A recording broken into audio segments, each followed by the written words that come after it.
The following is a presentation of the Waynesburg University Sports Network. Hi everyone, and welcome into the Waynesburg University Sports Network's coverage of men's and women's basketball for the final time during the 2021-22 regular season of action. We start our doubleheader here today with the women's basketball team coming off of an 83-58 loss on Wednesday to the Bethany Bison. I'm Austin Bechtold, joined alongside my panelists, Darianne Allensworth and Keegan Robbie. Gentlemen, thanks for being here with me today. Keegan, what was your assessment of the loss, really blowout loss to Bethany, where the whole entire second half, nothing was in the cards for Waynesburg? Yeah, Waynesburg just really struggled offensively and defensively against Bethany. Brooke Fuller being the only one to score double digits in that game. She had 24, and Marley Wolf was right behind her with 5 points. So, Darianne, we also saw Casey Castrol hurt during the game, and it was really going to be very important to see what happens with her the rest of the way. It seemed like it was an injury where she ended up going off and was looking at the trainers for a while. So if Castrol is out for the rest of this season, game against Geneva and then also into the PAC tournament, how much do you think that's going to affect Waynesburg? Yeah, no, I think she will most likely be out for this game. But while she's not exactly the big producer offensively, I do think she is important defensively. She plays tight defense, always up in the defender's grill. So I think defensively, they'll miss her, as well as she's a senior. She's a leader in the locker room. So they're going to miss that leadership from Casey Castrol.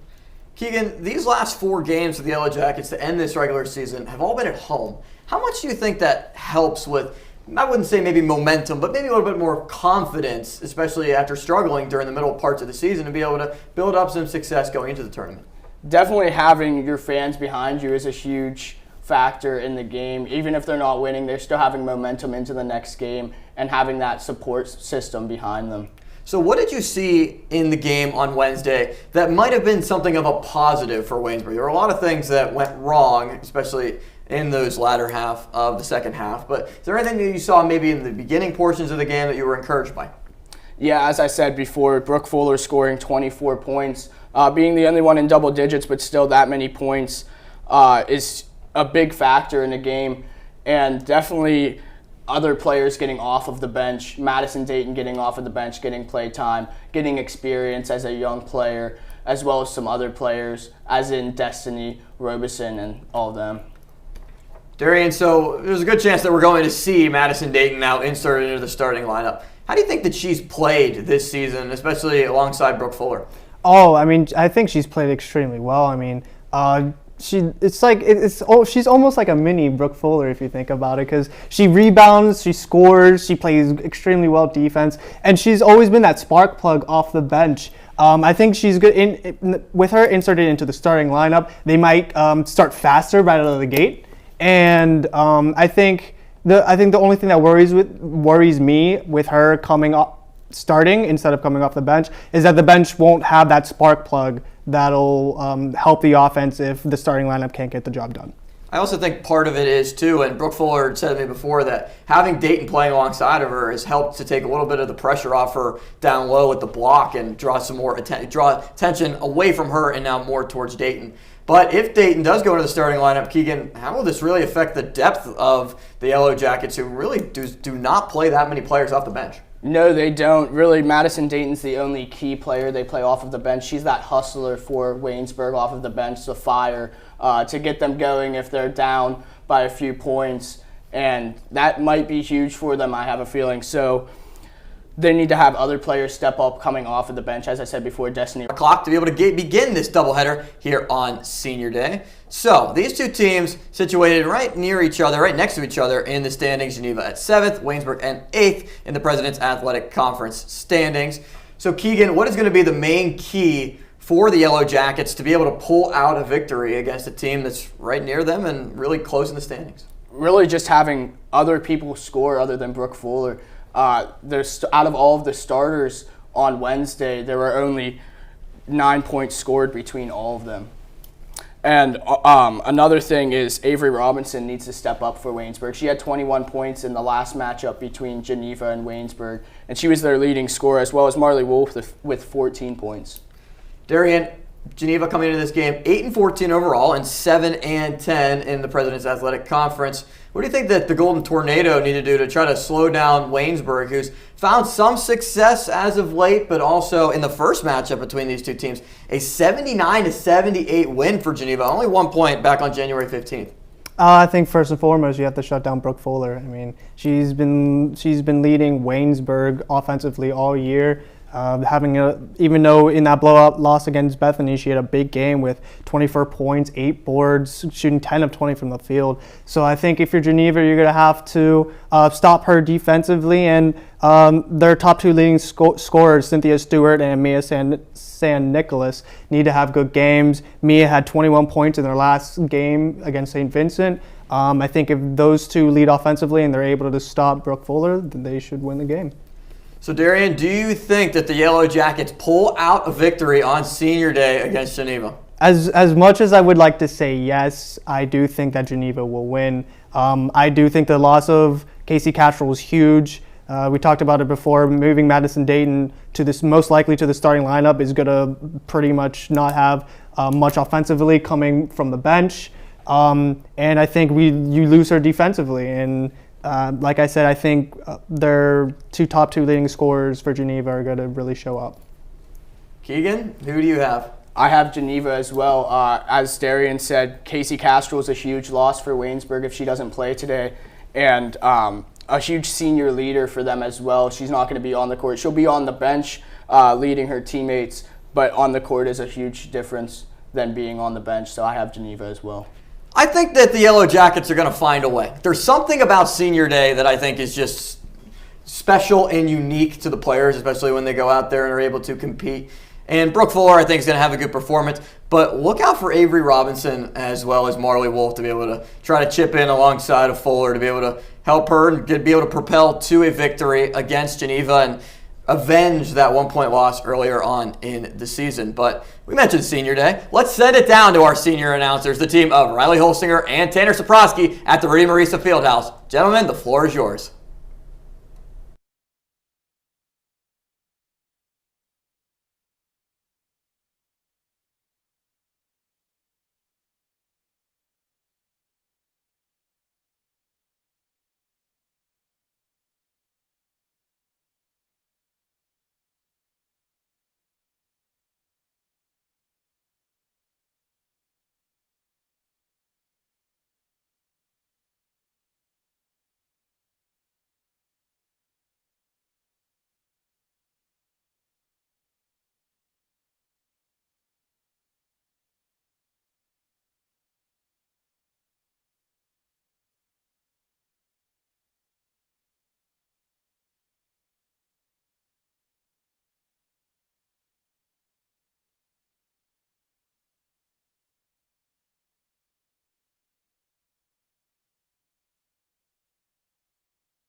Hampshire three-pointer, no.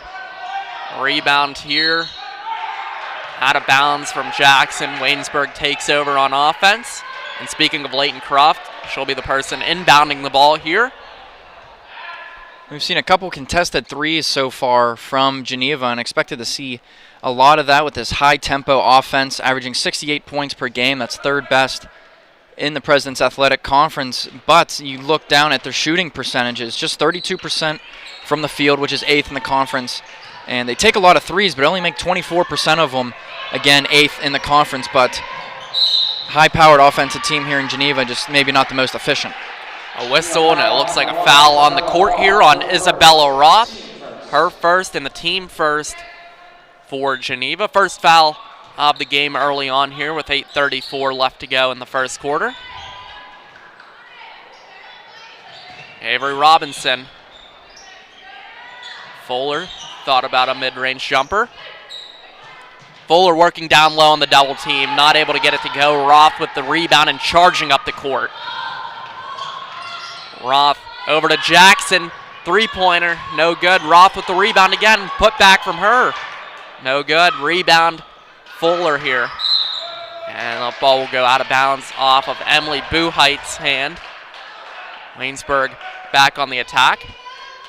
Nice little showing from the student section here, as you can see the Hive sign being pulled up.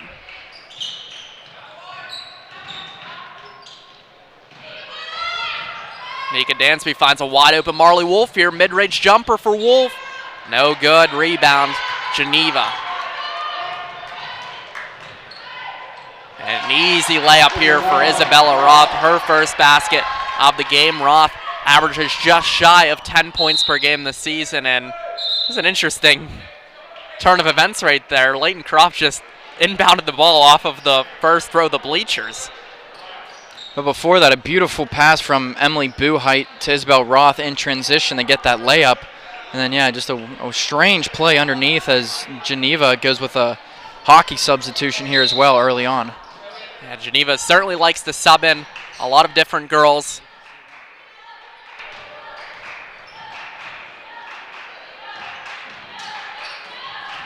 Driving in here, Cynthia Stewart. And her shot off the grid, no good. Interesting that Cynthia Stewart wasn't in the starting lineup for the Golden Tornadoes this afternoon. She's the leading scorer for Geneva. Leighton Croft driving in, layup attempt, no good, but she'll head to the line for a chance for two here. Yeah, I mentioned it, Tanner. No Cynthia Stewart in the starting lineup, just an interesting turn of events from head coach Michael Grinder not to throw her in the starting lineup. Yeah, 7th in the PAC with 11.9 points per game. Has been the most steady offensive player for this team as well this season. But, I mean, early substitution from Coach Grinder, so still expected to play a lot of minutes, but just not in that starting lineup. As Leighton Croft makes the first of her two here. And the second one in and out for her. So a lot of new faces in the lineup already early on for this Geneva attack. Three-pointer here from Cynthia Stewart. Air ball. Rebound and the putback attempt good from Tess Liggett.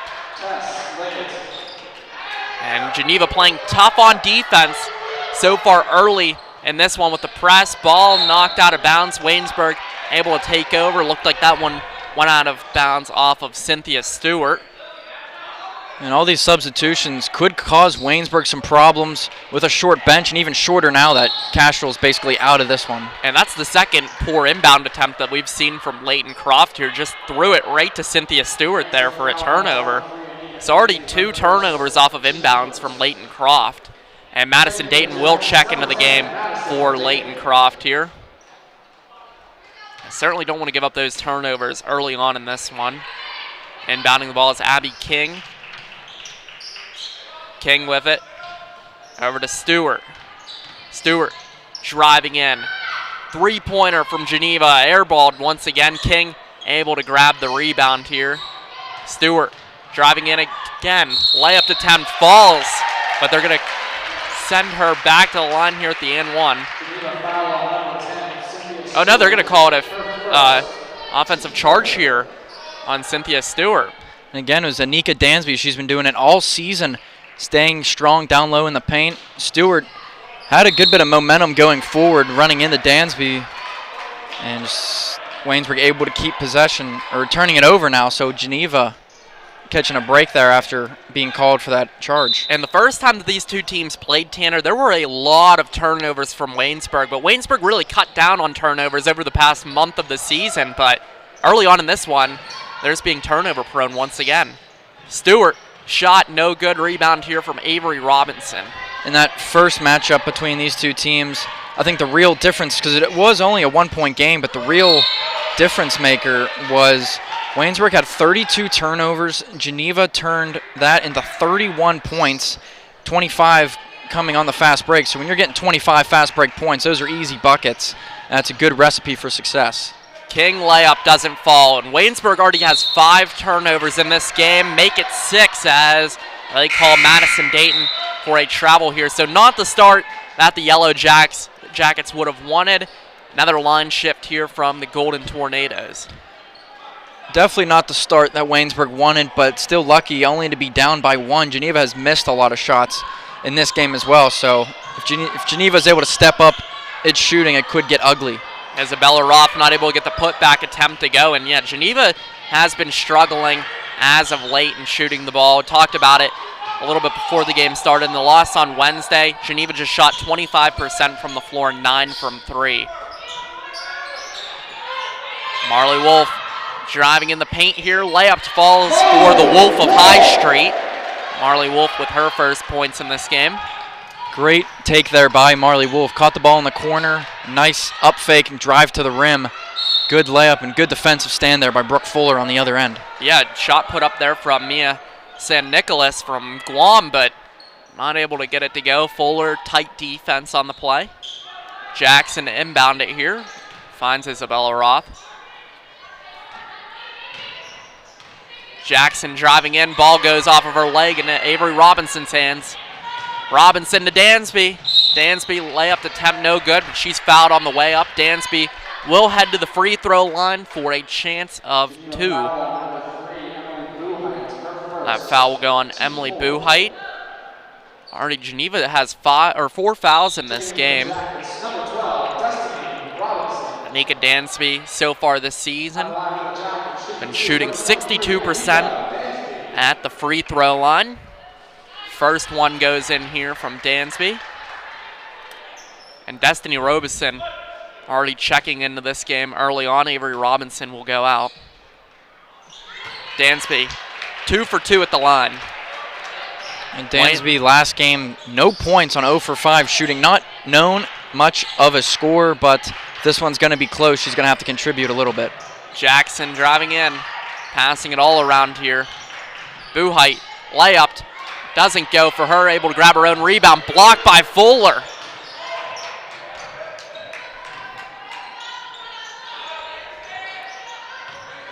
Working down low, San Nicolas, shot up, no good, rebound here from Fuller, and Geneva has not been shooting well early on in this one.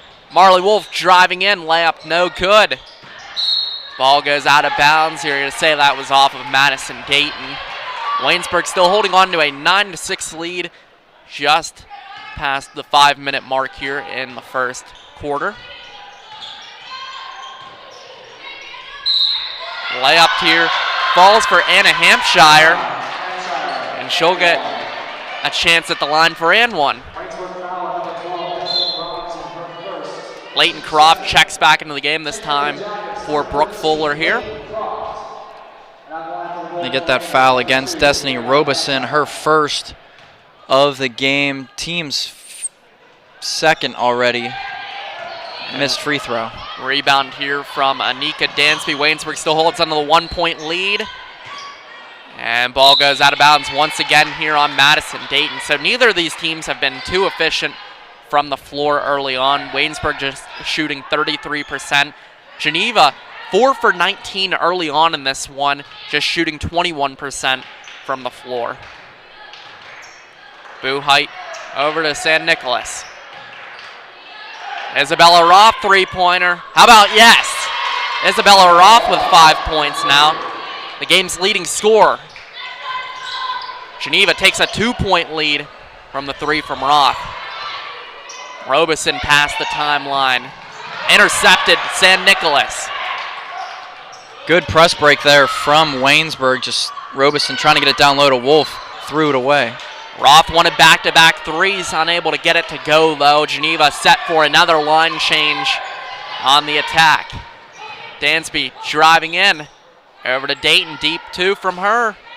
And Dayton gets it to fall. Madison Dayton's first points in the game. Taylor Jackson.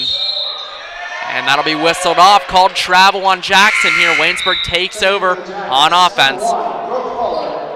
So Tanner, how hard do you think it will be for Waynesburg to kind of deal with the constant line shifts? Because that's something that we see the Grove City men's basketball team do, and it provides a little bit of a tough task for the men's team. Yeah, as I mentioned earlier, it's definitely going to cause problems for Waynesburg just because of how small its bench is, but really you just got to just stick to your game plan, score in your open looks whenever you get them, like that one right there, a good example. Fuller able to get it to go on the putback attempt, though. And just box out on defense. Don't give up second and third opportunities, and really just comes down to sticking to your game plan, staying focused. Three ball off the grid from Abby King. Great job of Geneva able to keep it in. Driving in now is King. Over three ball from Liggett. Yes. Liggett now has 5 points in this one, too. Leighton Croft to inbound it. Finally gets this one to a Yellow Jacket. Robeson past the timeline to a wide-open Brooke Fuller. Marley Wolf not able to get it to go. Rebound from Stewart here. Looked like Stewart just took 2 complete steps on that baseline, but no whistle blown. Geneva lucky to keep possession here. Three ball from Ibarra falls. Lily Ibarra has her first points in this game, and now Geneva has a 4-point lead. First time these two teams matched up, Waynesburg dominated in the first half, especially in the first quarter by scoring 33 points in it. And Geneva starting to catch fire from outside, and it's not looking good for Waynesburg, but Brooke Fuller keeps cleaning up on the offensive glass. Right now with 6 points, leading all scorers, keeping Waynesburg in this one. They say the board man gets paid, but right now it's Brooke Fuller getting paid down low. Three ball off the front iron from Liggett. And Geneva able to keep the ball. Looked like that one might have bounced off of Abby King, but they're going to say it probably went off of Brooke Fuller. Robeson checking out. Nika Dansby checking back in for the Jackets. Also Marley Wolf checking out and Robinson in too. Just under 2 minutes left here in the first quarter. And Rayleigh Furlong fighting for the ball. Furlong seeing more time due to the Castrol injury. And it's a really tough break for Casey Castrol. Just at least 2 more games left in her senior season, and then on Wednesday went down with that devastating knee injury and also had a big, pretty severe knee injury back in high school too. Yeah, but it's good to still see her out on the court. She's a senior, one of the leaders on this team, a good locker room teammate. So, you know, that's injury. She's not going to let that injury stop her from being a part of this team and trying to contribute however she can. Unfortunately, it's just not going to be on the court. Yeah, just great to see her at least able to get that first basket in this game. And I mean, technically, if she didn't get that basket, she would have ended her career on a make as well, because people often forget, too, she made the basket before she went down with an injury. She was fouled, had the chance for the N1, but then Leighton Croft ended up taking it for her. Inbound here to Ibarra. Ibarra over to Stewart. King three-pointer off the back iron. Rebound here from Dansby. Nika Dansby, one of the better rebounding point guards in the PAC. Geneva just playing tough on D. Leighton Croft shot no good. And Brooke Fuller falls to the court pretty hard as we have a whistle and a foul. Looks like the foul will go on Tess Liggett here. And Geneva already with 5 team fouls in the first quarter. Waynesburg just trailing by 2. And we have a whistle once again on the court right here. Saying that was a shooting foul against Fuller, so Brooke Fuller will go to the line for 2 free throws. Interesting. Fuller, the senior from Hampton High School. First one around and down for her. Fuller now with 7, game leading scorer. And the second one falls in for her.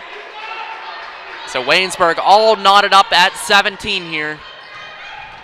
Abby King working, pass intercepted from Robinson. Robinson down to Leighton Croft. Leighton Croft going up. Shot no good from Croft. Croft a little frustrated after the miss. And Cynthia Stewart with it for the Tornadoes. Leighton Croft stripping the ball away. They say jump ball. Possession arrow favors Waynesburg's way here.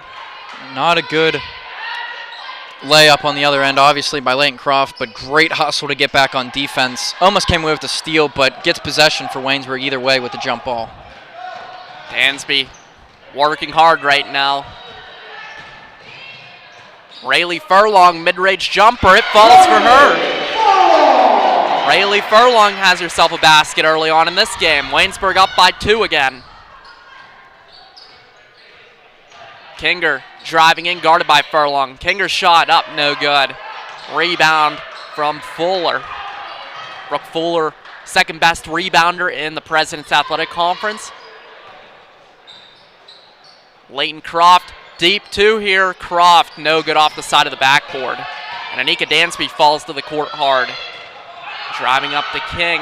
Cynthia Stewart, easy layup attempt falls for her. Stewart has her first basket in this game as the shot clock is turned off here. Just 10 seconds left in the quarter. Robinson, floater, not able to go. Fuller with the rebound. Put back attempt, no good. Rebound once again, Jackets. And Avery Robinson didn't know how much time was left on the clock here, not able to get a shot up. But as we end the first quarter here, Waynesburg and Geneva all knotted up at 19 apiece. You're watching the action on the Waynesburg University Sports Network.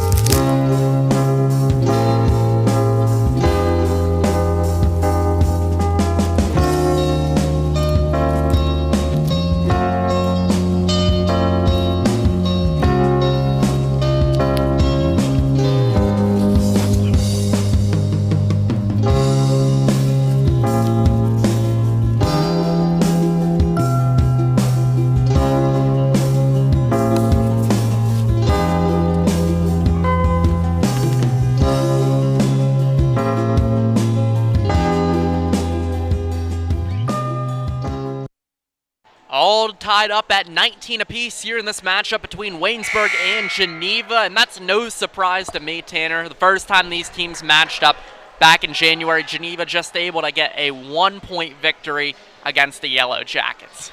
Yeah, we figured this one would be close coming in because of that first matchup back on January 15th. It was 79-78 victory for the Golden Tornadoes, but it was looking dangerous. Had to be about the midway point of that quarter for Waynesburg because Geneva was starting to make some of its threes from outside, but Waynesburg able to stay strong in the paint and tied up at 19. And Anna Hampshire just got mugged pretty much by Brooke Fuller there, but possession arrow favored Waynesburg's way on the jump ball. Nika Dansby driving down, floater attempt, no good, but she'll grab her own board. Leighton Croft, give me Liberty or give me Leighton. Leighton Croft now has 3 points. It was good ball movement there by Waynesburg. I think Dansby made the right decision to try that floater, missed it, and then good job by Fuller not to take that shot and pass it off, and Croft executed perfectly. And Waynesburg able to take over after the Geneva turnover. Just a dangerous pass here. Bounced out of bounds, what they're going to say, and ended up touching Isabella Roth at the end of the play here. Leighton Croft once again inbound. There's been a lot of scary inbound passes so far this game, Tanner. Yeah, I was going to say Waynesburg's done a good job of beating the press whenever it gets the ball inbounded, but we saw a couple times in that first quarter where Jackets just couldn't even get the ball inbounded. Three-pointer from Robinson off the grid a little bit. Hampshire up the court. Working down low, San Nicolas. Reverse layup attempt, no good. Putback attempt, though, is good. San Nicolas has her first points in this game. Averages around 11 points per game. 9th leading scorer in the PAC. Brooke Fuller, mid-range. Not able to get it to go for her. Tied up at 21 apiece here in the Rudy Marisa Fieldhouse. And Avery Robinson falls hard to the court here, as well as Anna Hampshire. A whistle and a foul on the court. They're going to say the foul is on Avery Robinson. Robinson's first foul of the game. I don't know about calling a foul there. It looked like she kind of slipped or twisted her ankle a little bit, really, and fell down. Hampshire fell down with her, but luckily it's only her first. Taylor Jackson shot no good here. Surprised there was no travel call on San Nicolas. Driving in here. Buhite beyond the arc. Roth driving in. Floater from her, no good. I say charge going Waynesburg's way here. Second charge taken by Anika Dansby. Just a player that does everything for this team. Assists, rebounds, take charges, steals. And great to have her on the floor to create opportunities like that. Dansby, wide open lane here into the paint. Puts up a layup. It falls for Anika Dansby. Said she can do anything. She just scored right there. Hampshire, three-pointer. No. Rebound here, though, from Buhite. Buhite will try one of her own. No good. Marley Wolf with the rebound. Waynesburg up by 2. Wolf called for her. Thought she was going to be called for a travel there, it looked like. Yeah, so they got it with a jump ball. Instead of, sometimes you just see that play go out. If the defender tips the ball, you get your dribble back. As you can see, both head coaches, Sam Jones and Michael Grinder, over there on the sideline, kind of having a smile about it. Kind of confused by that call there from the referee crew. And Geneva getting set for another line change here like it's hockey. Great job by Anika Dansby getting in the way of that pass from Hampshire. Isabella Roth driving in, puts up a 2, no good. And bounced off the top of the backboard. Waynesburg takes over. So yeah, line change coming in here for the Golden Tornadoes.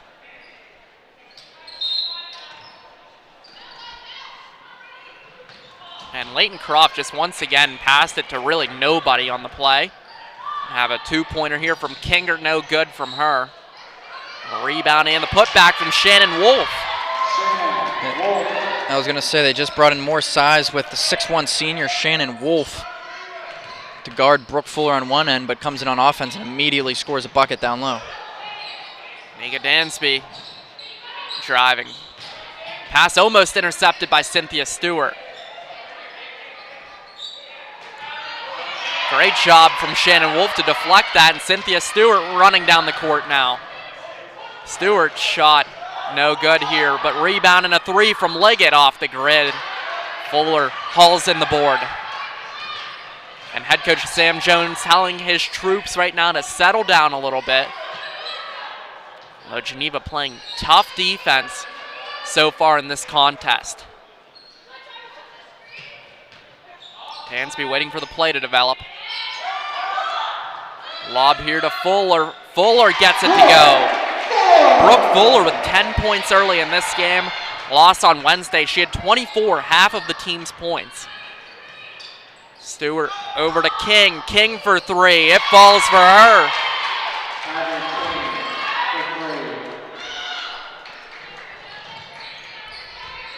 Dansby dealing with the press. Geneva up by 1 after the 3 from King.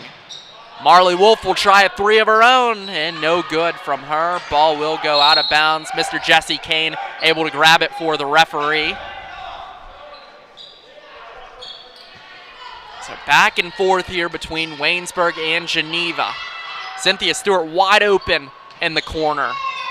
not able to get her shot to go here. Robinson able to steal it away from Liggett. And the starters getting set to come back in for the Golden Tornadoes. Deep three here from Robinson, no good. Able to grab her own rebound, try another attempt here. That one in and out.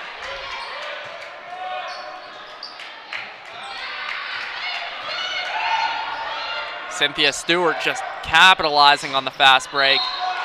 Pass is deflected and out of bounds. Ball ended up going out of bounds near new head baseball coach, Perry Cunningham. The Waynesburg baseball team getting set to start the season in a couple weeks here. A nice spring break trip down to Florida, Tanner. Must be nice. Yeah, it sounds like a nice place. I'll have the honor of making the trip with the team in a week here, and definitely excited for that and finally get to some warm weather. Yeah, the cold weather is definitely not for me, and both of these teams shooting a little cold out here as well, so you could probably say the cold's not for them. Robinson driving in.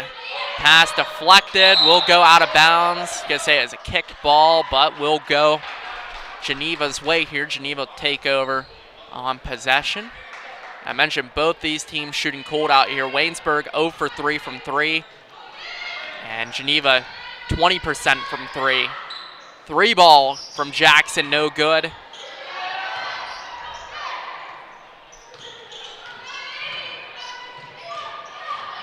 Buhite working here.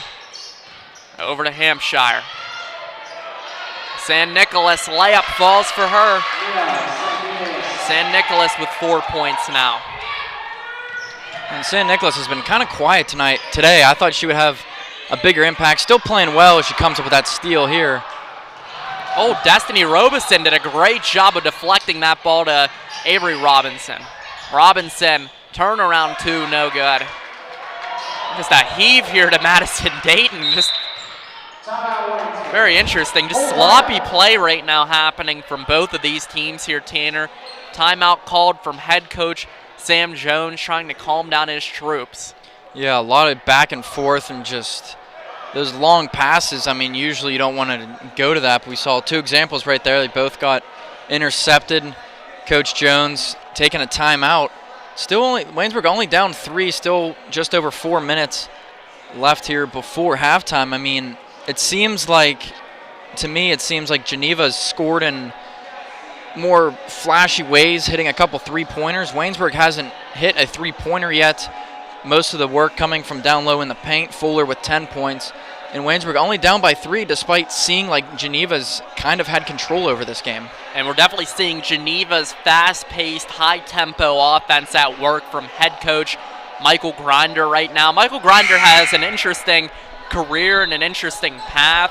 He ended up coaching under 18 and under 20 kids in Moldova and Palestine. Also played overseas professionally in Palestine, Guatemala, and Macedonia for 5 seasons. So just like an interesting trajectory. You don't really see too many coaches, at least in the PAC or in Division III, that kind of go from the overseas path to coaching Division III NCAA. And you can kind of see that the international play in the way he coaches with fast-paced offense, take a lot of shots, and hasn't had the best record, but this Geneva team has had spurts where it's looked pretty good.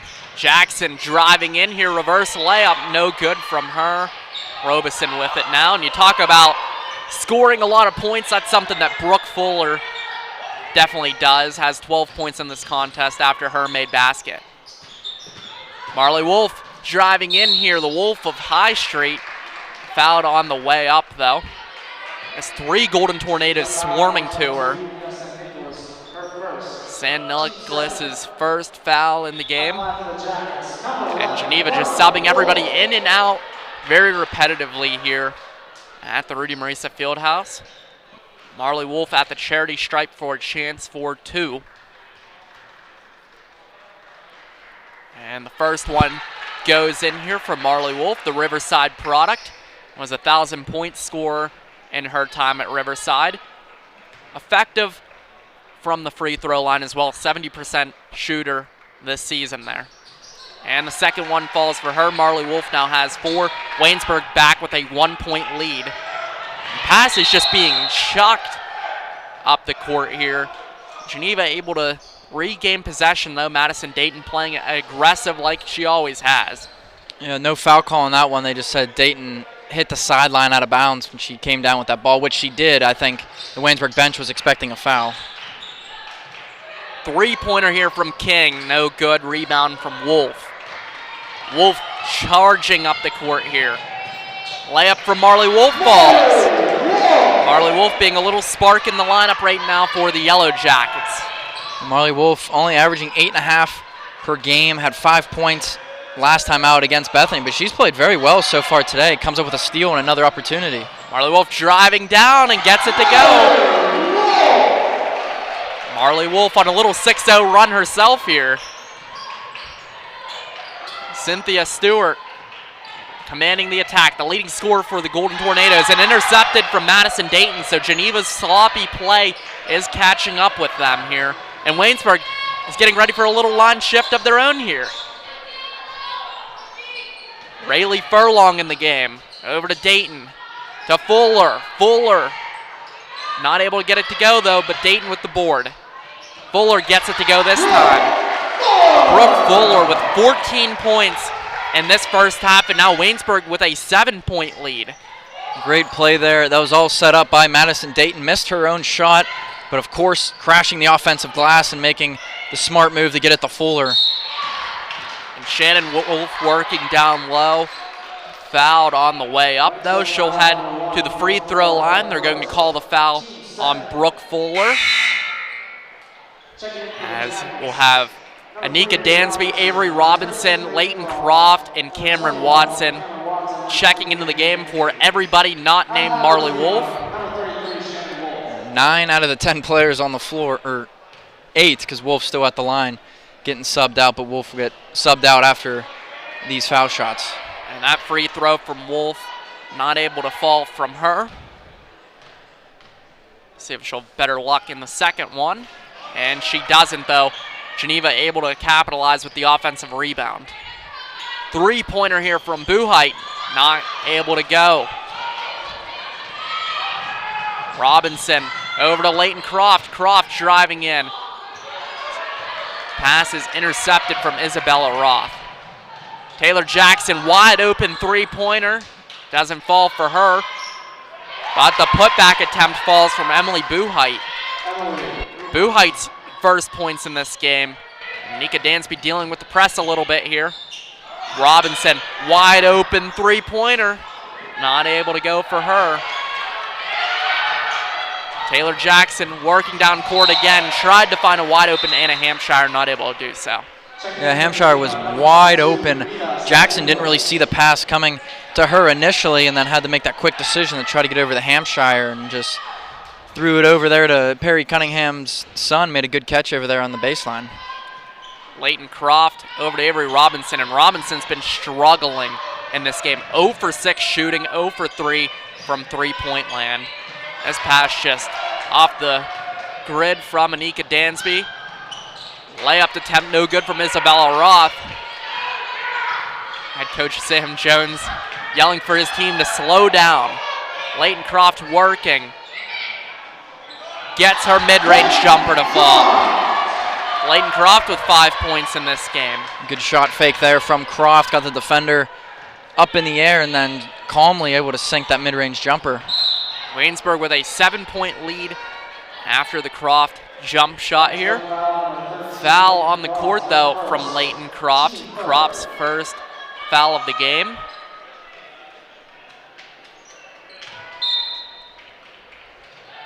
Just under a minute left to go here in the first half. Geneva just capitalizing with the offensive rebounds. Taylor Jackson roaming around the court. And Geneva taking advantage on these offensive rebounds with Brooke Fuller out of the game. Cameron Watson's in, but not as an aggressive rebounder as Fuller is. Geneva taking advantage of those rebounds, getting 2 points. Anika Dansby fouled on the court right here, and we talk about rebounds. Geneva's out-rebounding Waynesburg 33-29, but 18 of those 33 rebounds from Geneva are offensive rebounds, so Geneva definitely dominating on the glass on that aspect. And currently a discussion happening here between our officials, Michael Bean Jr. and Paul Marovich, trying to figure out what is happening on the court here. Inbound pass, out of bounds, but Waynesburg able to keep possession here.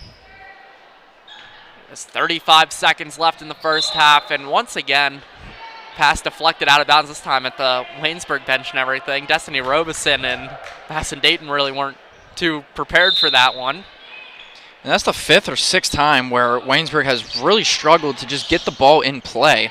Like I said before, they're doing a good job of beating the press. Makes me eat my words right there, but inbounding the ball is definitely priority number 1 for the Jackets. Isabella Roth driving in to Mia San Nicolas. San Nicolas not able to get it to go. Tansby working up the court here, gets a layup, but San Nicolas on the block. 5 seconds, layup from Roth, not good. But the putback attempt from San Nicolas falls for her. San Nicolas leading Geneva in scoring with 8 points in this game. She's followed by Tess Liggett and Isabella Roth with 5 apiece. Waynesburg leading scorer after the first half here. Brooke Fuller with 14 points, and then she's followed by Marley Wolf.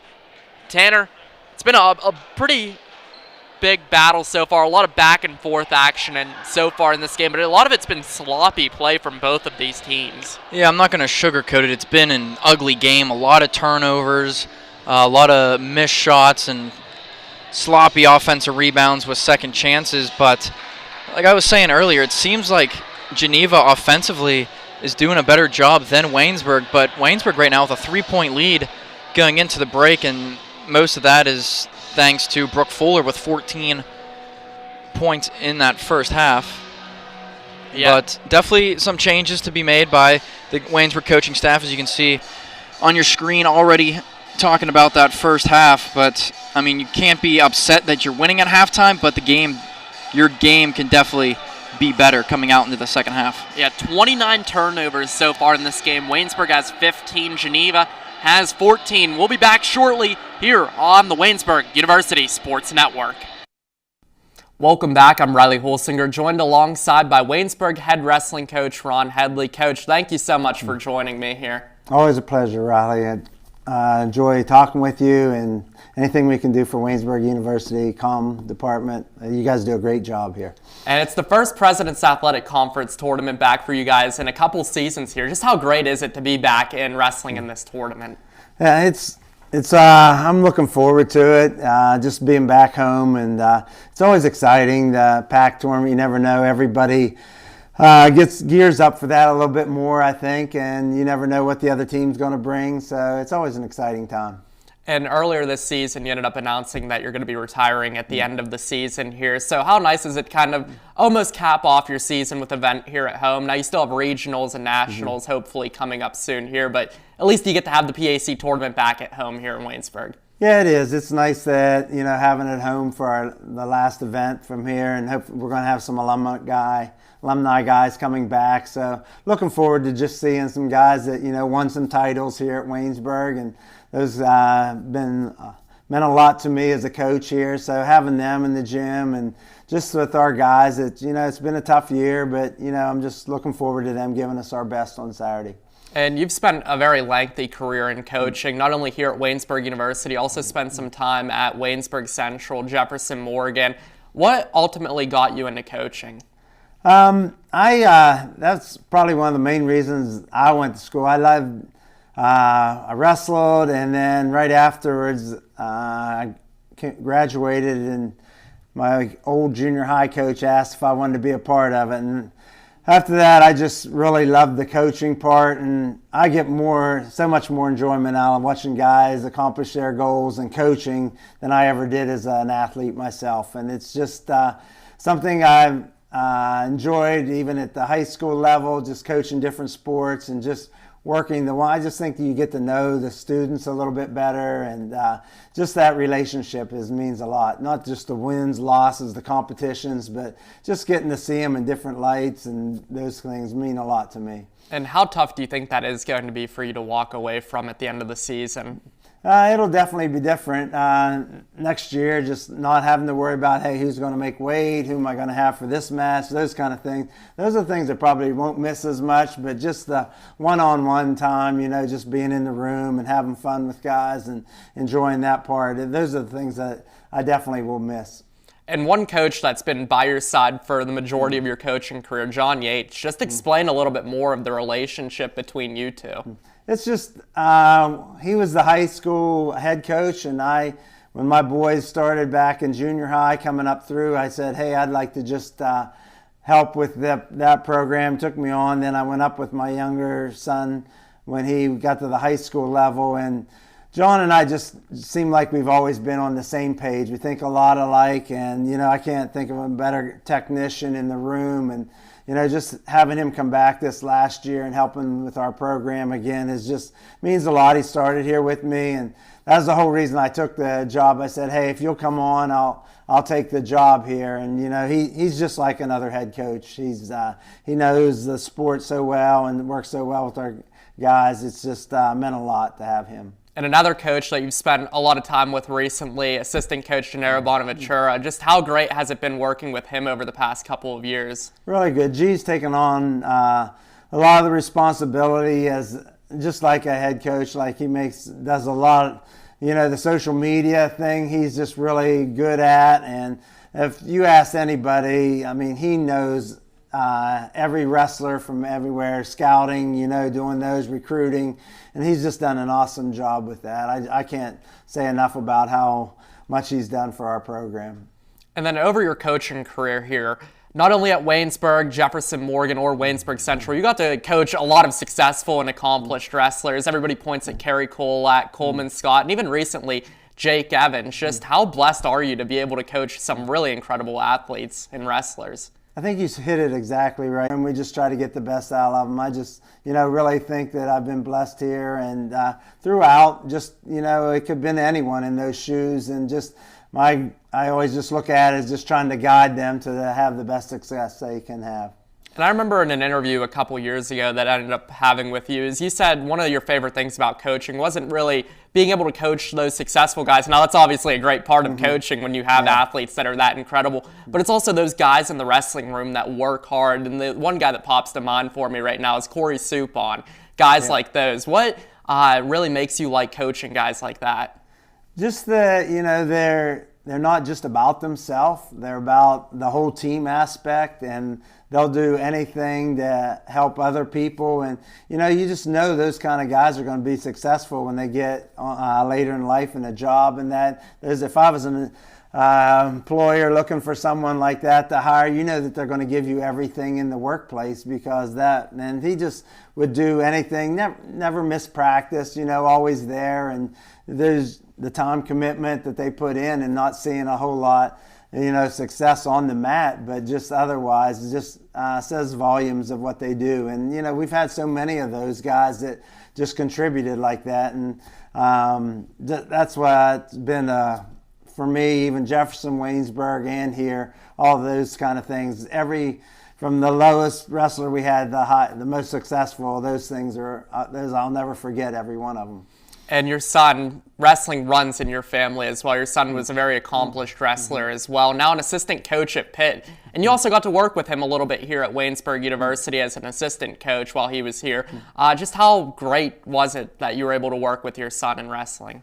It was a lot of fun. That very first year, he was still training at West Virginia and would come into our room and work out. And, it was just a great opportunity for me as a dad, and get to see him. And now just going and watching him at Pitt, and we talk after the matches, we talk after he was that, and just talk about the pros and cons, things that could have done better at the matches. And it's just one thing that I always loved about that, that we have that great relationship, and he's went on and done well at the coaching level. And I know this is probably a tough question to ask you here through all your years coaching and all the probably great moments that you've had, but if you had to pick one favorite moment in coaching, what would it be and why?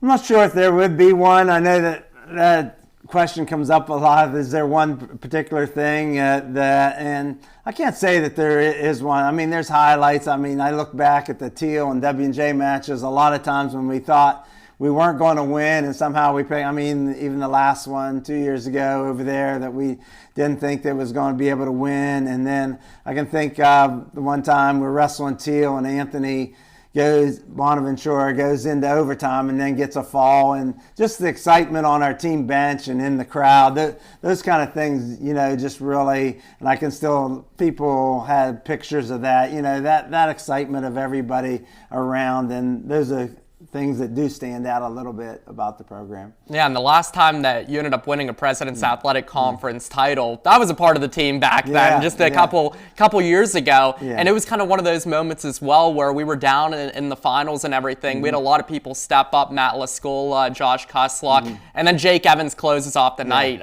What will you remember most about that PAC title right there? You said, I think we had a really bad first round and I can remember us just huddling together and just bringing everybody together and just saying, hey, we had a bad round, now we need to make up for it this round, and just seeing guys rally and just that, I think it makes it even more special when you think, we could have went the other way, could have hung heads a little bit, but I think everybody just pulled together, and that makes it even more special. So this is another big question right here. What has wrestling ultimately taught you in life?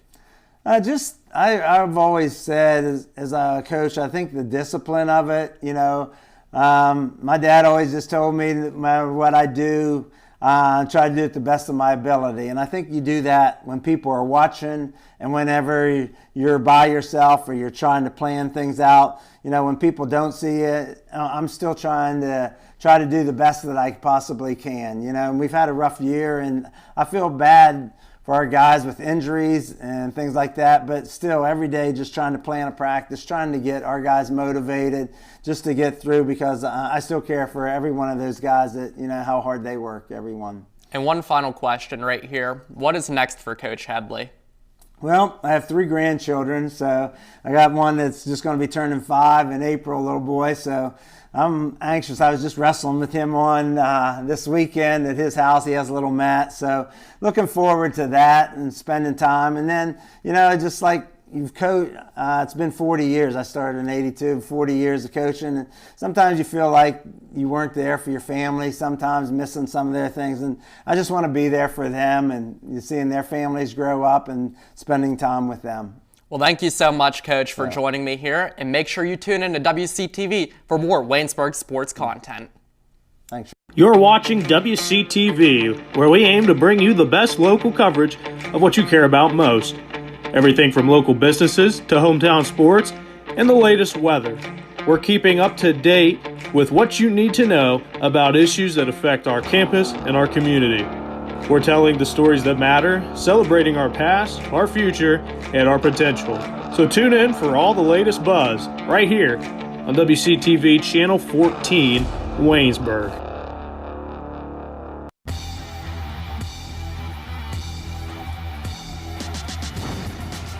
Piracy is a crime. If you see someone downloading copyrighted material without paying for it, then you should inform the authorities immediately.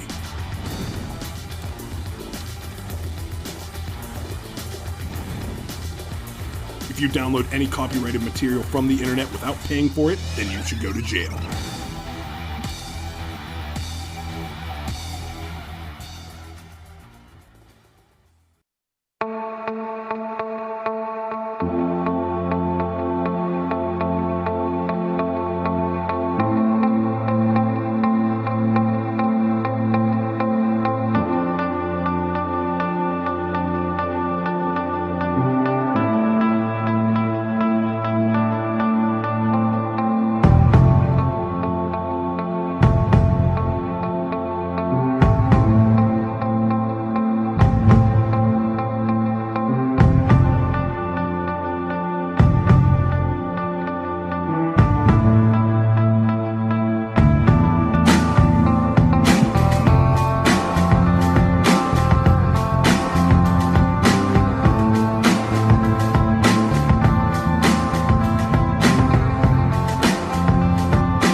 It's been a sloppy game so far here at the Rudy Marisa Fieldhouse, but good news for Waynesburg. The Jackets leading 37-34 after that first half.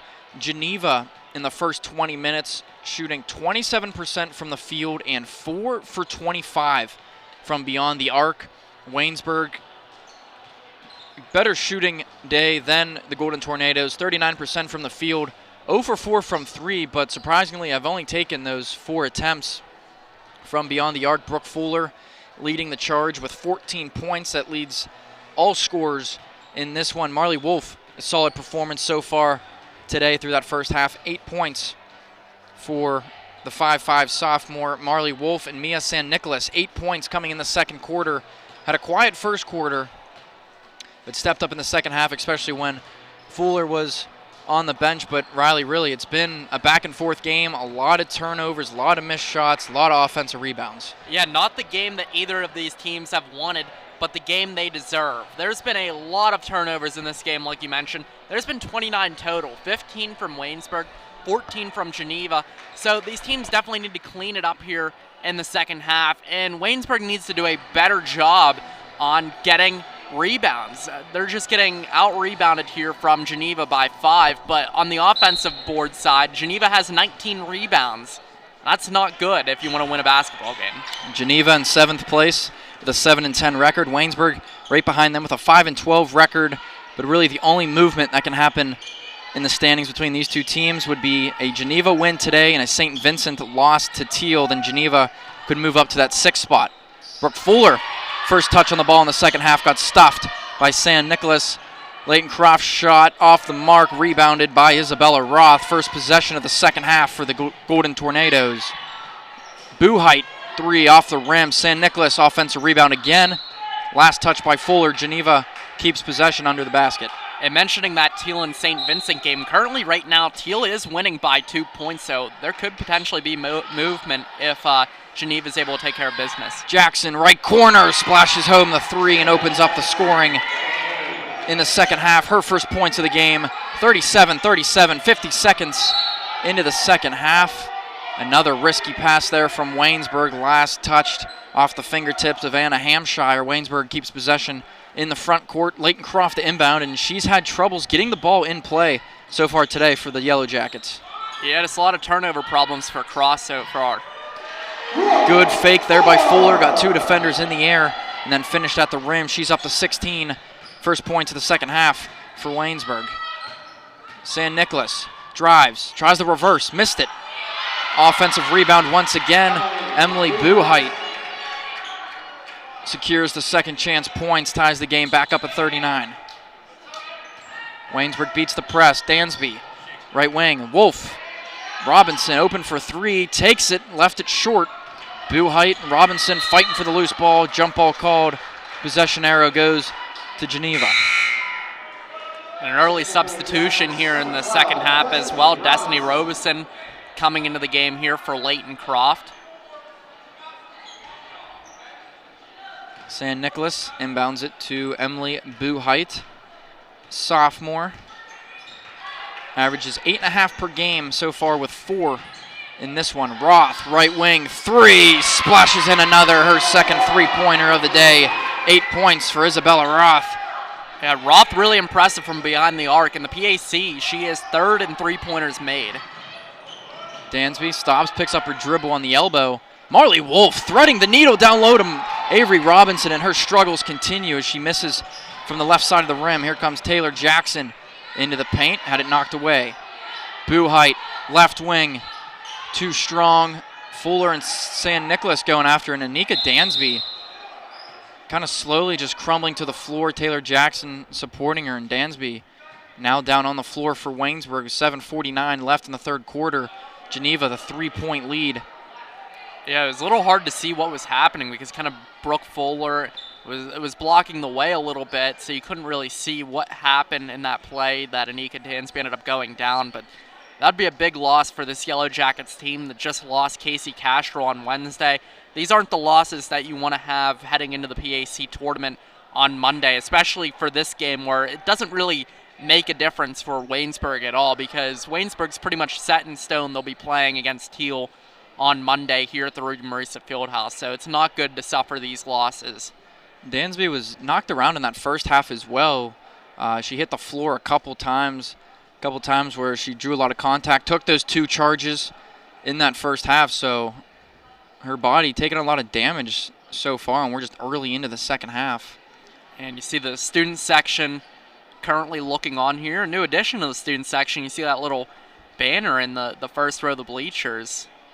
Definitely something that I think was implemented and talked about, especially after Wednesday's game with the student section dealing with Bethany.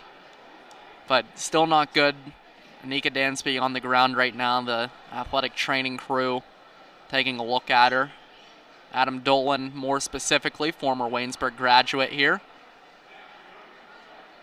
Dansby had 4 points in that first half, 2 for 2 from the foul line. Only averages 4.9 per game, but as we mentioned, she does a little bit of everything for this team. Second in the PAC with 4 assists per game. Second leading rebounder on this team as well for Waynesburg. Yeah, and turnover problems were a big part of Anika Dansby's game early on in the season, but she's definitely cleaned them up a lot recently here, especially within the last month. I mean, at the beginning of the season, Waynesburg was very turnover prone, and it's been cleaned up a lot except for this game here. 7:49 left in the third quarter. Early on here in the second half, Waynesburg got home trailing 42-39. Anika Dansby still dealing with a little bit of an injury down there on the floor. We'll step away for a quick break and get you back for the rest of the third quarter action. You're watching WCTV, where we aim to bring you the best local coverage of what you care about most. Everything from local businesses to hometown sports and the latest weather. We're keeping up to date with what you need to know about issues that affect our campus and our community. We're telling the stories that matter, celebrating our past, our future, and our potential. So tune in for all the latest buzz right here on WCTV Channel 14, Waynesburg. As you can see, Anika Dansby at the athletic training table is able to walk off under her own power as we resume play. Avery Robinson inbounds to Marley Wolf. Wolf takes off over the timeline, gets into the front court. Deflected pass, Avery Robinson picks it up. Destiny Robeson. Rayleigh Furlong checked into the game as well, replacing the injured Anika Dansby. Robeson, right corner, wide open. Wedged it in between the rim and the backboard. And Geneva with speed now, a 2-on-2 break. As Geneva had a line change during that Dansby injury. Rayleigh Furlong, huge size mismatch against Shannon Wolf. Furlong was able to secure that rebound and draw the foul against Wolf. Yeah, big props to Rayleigh Furlong being able to fly in there and steal that board away from Shannon Wolf. Getting more playing time as the season progresses, just a freshman. Avery Robinson doubled on the left wing, gets it out to Marley Wolf. Fuller and Shannon Wolf battling down low as Cynthia Stewart with a steal. Layup with the left hand. Only her second field goal of the game for the 7th leading scorer in the conference. Gets a rebound here, fouled and one for Cynthia Stewart. Back-to-back buckets and a chance to complete the three-point play. 6:54 left in the third quarter. 46-39 now, Geneva leading. Marley Wolf got whistled for her first foul. Yeah, sloppy play has just been killing Waynesburg in this game, and it happened once again right there off the inbound to Cynthia Stewart. Able to be in the right place, right time, and capitalize with a couple baskets and a trip to the line. Sam Jones takes a timeout, try to settle his team down, trailing by 7 now. Geneva starting to build up a lead. Cynthia Stewart will have a free throw out of the timeout, but it really comes down just Waynesburg just calming down, slowing down the pace, and just get the ball inbounded. Yeah, and Cynthia Stewart's been doing a great job, though, of being a pest for Waynesburg. Has 4 steals in this game, or excuse me, 5 steals in this game already. So she's doing a great job in stealing the ball away from Yellow Jackets left and right. Cynthia Stewart, the 5'6" sophomore out of Silver Springs, Maryland, attended Point Branch High School last season. She led the team with 26 total assists. This year, she's 7th in the conference in scoring. Shoots 67% from the foul line, as she completes the three-point play, up to 7 points. 5 back-to-back here in the third quarter. Marley Wolf had Shannon Wolf looking the other way, as Marley Wolf able to lay it in. Great job by Marley Wolf being able to navigate the press and a couple double teams on the way. Marley Wolf has played really well this game, particularly on the offensive side of the ball. 10 points, 8 in that first half, and we've seen multiple times where she picks up a loose ball or the inbound and is able to dribble all the way down the floor and make a play. Cuts the lead down to 6 with that last bucket. Cynthia Stewart gets it in the corner for Geneva. Up top, Tess Liggett drives, dishes it off to Shannon Wolf as she goes up and over Brooke Fuller for her second bucket of the game. Extends the lead out to 8. Robinson to Robeson. Destiny Robeson into the paint. Bounce pass to the left block for Fuller. Contact against Wolf. No foul, can't get the shot to drop. Geneva back the other way with Cynthia Stewart. Marley Wolf poked it away. Tight defense there on Stewart. Gets it out to Kareen Kinger. 3 from the left wing. That's Abby King, her second three-pointer of the game. Lead up to 11 now. Biggest lead of the night for either team. And another unforced error as Destiny Robeson couldn't control that inbound pass. Goes out of bounds. Turns it back over to the Golden Tornadoes. 5:44 remaining third quarter. Yeah, the theme of the game has been turnovers, turnovers, turnovers. But Geneva has been hitting some huge shots here in the second half, really getting that high-tempo offense going that head coach Michael Grinder wants to get going. Jackson tried to throw it in the corner looking for Isabella Roth. Went out of bounds. Good break there for Waynesburg. Gets the ball back, and Dayton will have to inbound near the corner. Tough place to inbound from. Gets it in to Avery Robinson. Floats it into the hands of Marley Wolf. Slows up the tempo on the Marisa Fieldhouse decal on the floor. Madison Dayton cuts in with it. Brooke Fuller, right baseline. Swishes one in, and she's up to 18 points. By far the leading scorer in this game. Next closest has 10 in Marley Wolf. Yeah, and Fuller's just one rebound away from a double-double as well. She's been a double-double machine this season. Roth, the San Nicolas, drives and stuffed by Fuller in the paint. Dayton collects the loose ball for the Yellow Jackets. That's Fuller's third block of the game right here. Robinson, little hesitation, into the paint. Floater with the right hand, rolls around and drops. Avery Robinson averages 11.3 per game. That's 11th best in the conference. That's her first points of the day. Taylor Jackson responds with a layup of her own. 54-45 now. Geneva still on top. Dayton gets it into Avery Robinson. 2-on-1. Robinson, bounce pass to Fuller. From the right block, it deflected there by Buhite. And Fuller, active hands on defense again. Steal, Robinson, 15-foot jumper off the mark. Fuller, offensive rebound, bounce pass down low to Rayleigh Furlong, reverse layup. Off the side of the rim and controlled by Geneva once again. Anna Hampshire, clear lane, takes it. Can't get the layup to drop. And again, fast-paced, back-and-forth game as we continue through the midway mark of the third quarter. 4 minutes left. 54-45, Geneva up top. Robinson lost control, goes out of bounds. Waynesburg keeps possession in a new line change for the Golden Tornadoes. Robinson's been really struggling in this game. Just 1 for 10 from the floor, 0 for 4 from three-point land. She was very consistent last year and pretty much the start of this season, but over the past few weeks or so, she's had really inconsistent play where she'll have some good games and then she'll have games like this one where it's been rough. Only 2 points in the last game against Bethany. Shot 1 for 6 from the field, 0 for 3 from beyond the arc. In a tough stretch right now for the 5'8" sophomore. Beautiful pass down low to Fuller. Can't make the layup, but draws the foul. Goes against Shannon Wolf. That's her second, team second, and Brooke Fuller goes to the line to shoot 2. And a chance to cut into this 9-point lead. Yeah, Fuller and Wolf have had a lot of battles down low today. Fuller off on the first one. Came into today shooting 72% from the charity stripe. She was 2 for 2 before that one. 2 for 3 make it 3 for 4. She's up to 19 points. Lead at 8 for Geneva now. Tess Liggett drives, dishes it off to Shannon Wolf, wide open in the middle of the paint. Shannon Wolf able to lay it in, up to 6 points, 4 of those here in the second half. And that was just a work of art from Shannon Wolf on the floater. It was a beautiful attempt from her. Robeson over midcourt, stripped by Liggett. 5th turnover of the game for Robeson. Here's Abby King, already 2 3-pointers made. Liggett, left wing, tries a 3, too strong. Rayleigh Furlong again. Mismatched, but grabs a rebound. Good screen by Marley Wolf.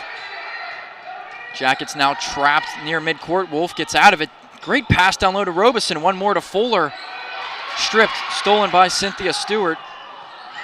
Fuller aggressively going for the ball. Knocked it away, but gets whistled for her second foul of the game. Team's second as well. And when a player plays pretty aggressive against Brooke Fuller, she plays pretty aggressive right back to them, and that's pretty much the whole cause of that foul right there that Fuller ended up having. A little frustration. It was a good offensive set there by Waynesburg. Wolf made a good pass to Robeson. Robeson made a good pass to Fuller and then just had the ball knocked away. Only her second foul as she exits the game. King tries another 3. Couple bounces and off the rim and rebounded by Avery Robinson as Wolf heads over the timeline for the Yellow Jackets. And Anika Dansby back in the game for the Yellow Jackets. Good sign for them as well. Yeah, definitely great to see Anika Dansby back in the game for the Yellow Jackets here. Robinson, tough contested shot, rolls off the rim and out. Rebounded by Shannon Wolf, and the offensive woes continue for Avery Robinson. King, corner for Stewart. 3 too strong. Stewart, offensive rebound off the glass. Another miss, but Abby King with a third opportunity and finishes it. She's up to 8 points in the game. The lead's up to 12 now for Geneva. Waynesburg needs to get rebounds on defense. That is killing them. Wolf, left wing. Try to pass out of that trap there. Cynthia Stewart comes up with it. Has Liggett running out with her. Tried the left-handed bounce pass, but it goes into the arms. Marley Wolf all the way down the floor. Avery Robinson wide open. Layup is good for Robinson. A nice easy bucket for her to try to break up the struggle she's been having. Second foul against Leighton Croft. Team third, 1:33 remaining in the third quarter. 58-48, Geneva on top of Waynesburg. Yeah, right now Geneva almost has more offensive rebounds than Waynesburg has defensive rebounds. Just not great from the Yellow Jackets. They need to be able to grab those boards. And it's not like Geneva has crazy size. I mean, Shannon Wolf at 6'1" and Mia San Nicolas at 6 foot. But it's just been the hustle from the Golden Tornadoes and the lack thereof for Waynesburg as Robeson checks in for Avery Robinson. Yeah, and turnovers have been another thing that have hurt the Yellow Jackets tremendously. Wolf 0 for 2 from the foul line so far today. Makes her first one on this trip. 66% from the foul line coming into today. Made her first, made her second. Give her 8 points total. And the lead's up to 12 now for Geneva, 60-48. 1:33 remaining in the third quarter. Croft cleanly inbounds to Marley Wolf. Croft dribbles, floats it over to Dansby into the front court. Croft the screen and roll. Dansby dribbles to her left, almost loses it, dribbles through the whole team. Robeson for 3 off the rim and rebounded by Taylor Jackson, and the Golden Tornadoes out and running. Rayleigh Furlong hustling from behind, gets the steal, has a wide open left-handed layup, stops, pivots, and then blocked by Emily Buhite. Great job by Taylor Jackson, able to fly in there and deflect that pass heading to Marley Wolf. Waynesburg keeps possession. Marley Wolf will inbound it. Gets it to Robeson. 60 seconds remaining third quarter. Destiny Robeson all the way to the rack. Left-handed layup up and in for Robeson. Her first points of the game. Only 19 points total this season. She had 3 last game in 23 minutes against Bethany. Rayleigh Furlong continuing to battle on the defensive glass. Gets the ball back for her team here. Croft turned to Furlong, a shot from the outside, just rolls off the rim. Wolf, offensive rebound, back up and in. Cuts the lead down to 8 now, 30 seconds remaining, third quarter. Taylor Jackson, left block, beautiful pass down low to San Nicolas. She missed, but Taylor Jackson there for the offensive board. And back up for 2 more points. She's got 7 points all in the third quarter. 14 seconds left in the third quarter. Furlong got the inbound, got held up a little bit, and they call a foul against Anna Hampshire in front of her bench. That's her first, team third. 12.5 left on the third quarter clock for the Yellow Jackets. Wolf, a weak inbound pass, knocked back into the Geneva bench. 12 seconds left in the third quarter. Yeah, Waynesburg's had a lot of problems today trying to inbound the ball. Definitely not usual from them. Wolf tried the fake and then tried to throw it to Robeson. It was stolen by Emily Buhite, but stepped on the sideline and will go for a third time.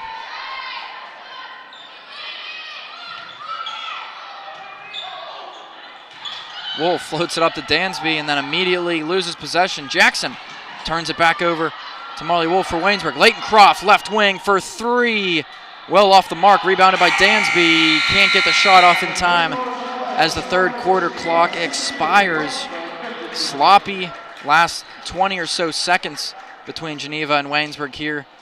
But 3 quarters in the books from the Rudy Marisa Fieldhouse. It's 62-52. Geneva on top. A game definitely still not over. Waynesburg trailing by 10. You're watching the Waynesburg University Sports Network.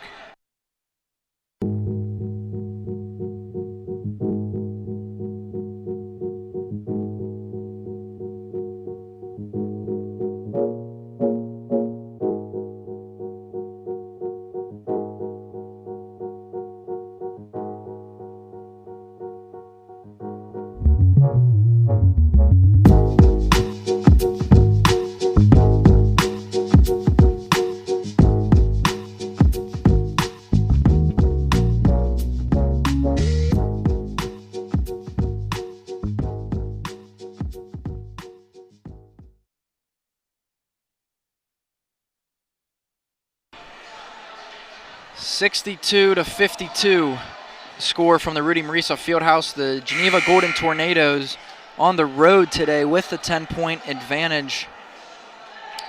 Not playing its best ball as well. Neither team really is today. A lot of turnovers, but the one thing we've been harping on are those offensive rebounds for Geneva, which I think has really excelled them and boosted them in this game to get out to this 10-point lead. As Marley Wolf cleanly inbounds to Anika Dansby, something we haven't been able to say too often so far today. Yeah, just a lot of struggles inbounding, partly because no Casey Castro, who normally does all the inbounding duties. Avery Robinson, a beautiful lob pass down low to Fuller as she goes up and banks it off the glass. And a tie up here, a jump ball between Marley Wolf and Kareen Kinger. Possession stays with Geneva to inbound from underneath the Waynesburg basket. And Marley Wolf's been playing pretty tough defensively in this whole game so far. Liggett on the inbound. Cross-court pass to Cynthia Stewart.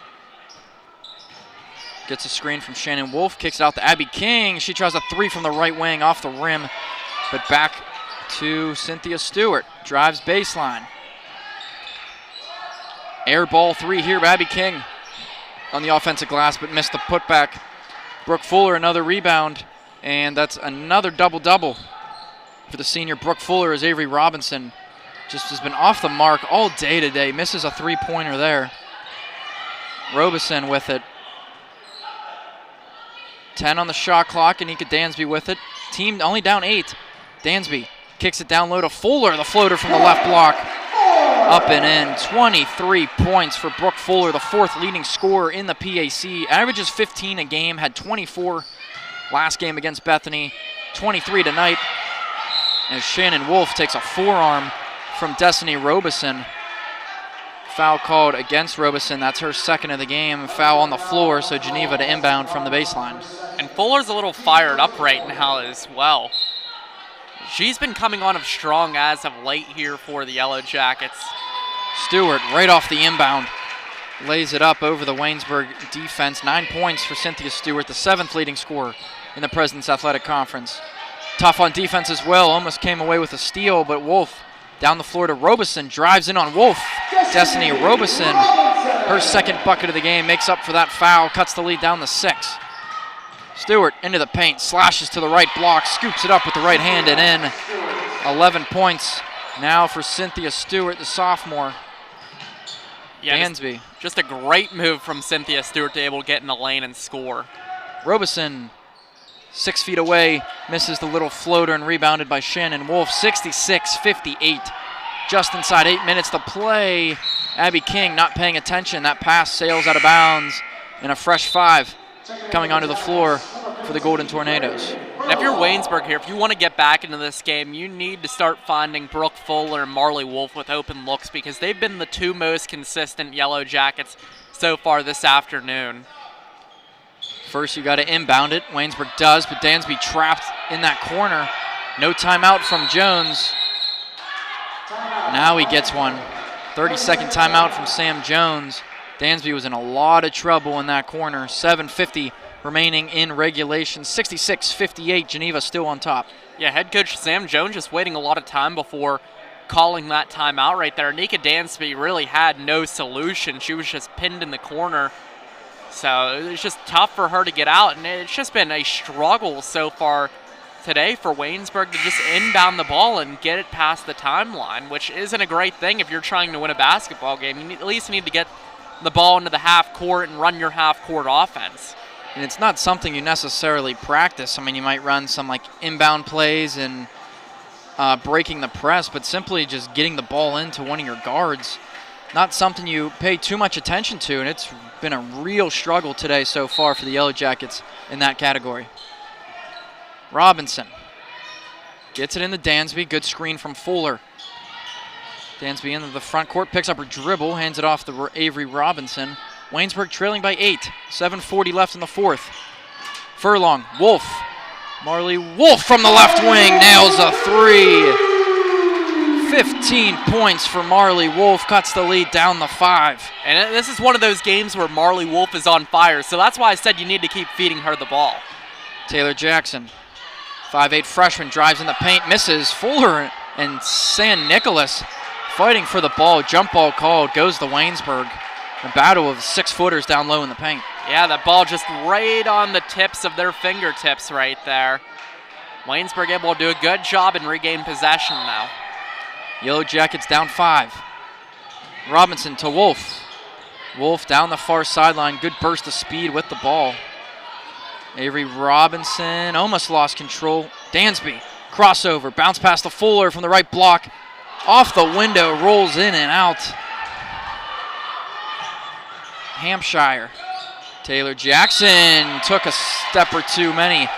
Called for the travel. Waynesburg regains possession. 6:57 remaining in the 4th. Yellow Jackets now only down by 5 as Cynthia Stewart replaces the traveler Taylor Jackson. Anika Dansby coming back into this game for the Yellow Jackets has been huge. She gets the inbound here, took it off the knee, but Cynthia Stewart called for the foul, reaching in from behind. Just the 2nd foul on Cynthia Stewart. No one in foul trouble in this game as well. It's been clean in the foul department, but a lot of turnovers. Yeah, and Cynthia Stewart has been a worker on defense, helping get a lot of those turnovers for Geneva. She has 6 steals in this game. Here's Rayleigh Furlong, 2 points so far tonight. Came all the way back in the 1st quarter. Here's Stewart. Slows up the tempo. Now gets over to the left corner. Isabella Roth. Her first step stepped backwards on the baseline right in front of her head coach, Michael Grinder. Back-to-back turnovers for the Golden Tornadoes. And now a discussion between referees on the far side of the floor. I think there might be a clock issue because it looked like the clock kept on running a few ticks. I feel like there hasn't been a game this year that we've announced where there hasn't been a clock problem, so they definitely had to have had one since we were up here in the booth tonight, Tanner. I was going to say, it's not a Waynesburg basketball game without some sort of clock issue. Our workers over there, volleyball, members of the volleyball team, they do a really good job with how fast-paced and crazy a basketball game can get. just a few seconds off on that one. No big problem as we resume play. 6:37, the official time left in the fourth quarter. Dansby got trapped, able to get out of it. Now over midcourt to Rayleigh Furlong. Dribbles down. A great pass to Fuller. The fake now goes up with it. Soft touch off the back of the rim, and it drops for point number 25 for Brooke Fuller. Wow, what a game from Brooke Fuller so far. She's really trying to will the Jackets back into this one. Loves playing against Geneva in that first matchup. She had 17 points, 13 rebounds, went 8 for 13 from the field, and she's been a key contributor on defense as well. Another example of that one, forcing the miss from San Nicolas. Here comes Waynesburg, down 3. Wolf to Robinson. Fake the mid-range shot, cross court to Furlong. Wolf fake the 3, drives to the right block. Blocked by San Nicolas. Fuller gets it out to Avery Robinson. She drives in the paint. Her shot's no good. Fuller battling down low for the rebound and ended up with Anna Hampshire, sophomore from Geneva. Over midcourt, stumbled up a little bit and lost possession as Coach Grinder wants a foul call, but good defensive pressure from Dansby is another turnover for Geneva and more substitutions into the game for the black and gold. Yeah, and at one point in this game, Geneva ended up leading by 12, but Waynesburg able to inch it back into a 3-point game. Robinson gets it into Dansby. 5.5 to go here in the fourth quarter. Waynesburg cutting the lead all the way down to 3. It was as much as 12, as Riley mentioned. Fuller into the post against Wolf. Kick out Robinson. Marley Wolf. Game tying 3, no good. Rayleigh Furlong, offensive rebound. And last touch by Furlong as Shannon Wolf and Brooke Fuller battling it out on that right block down low.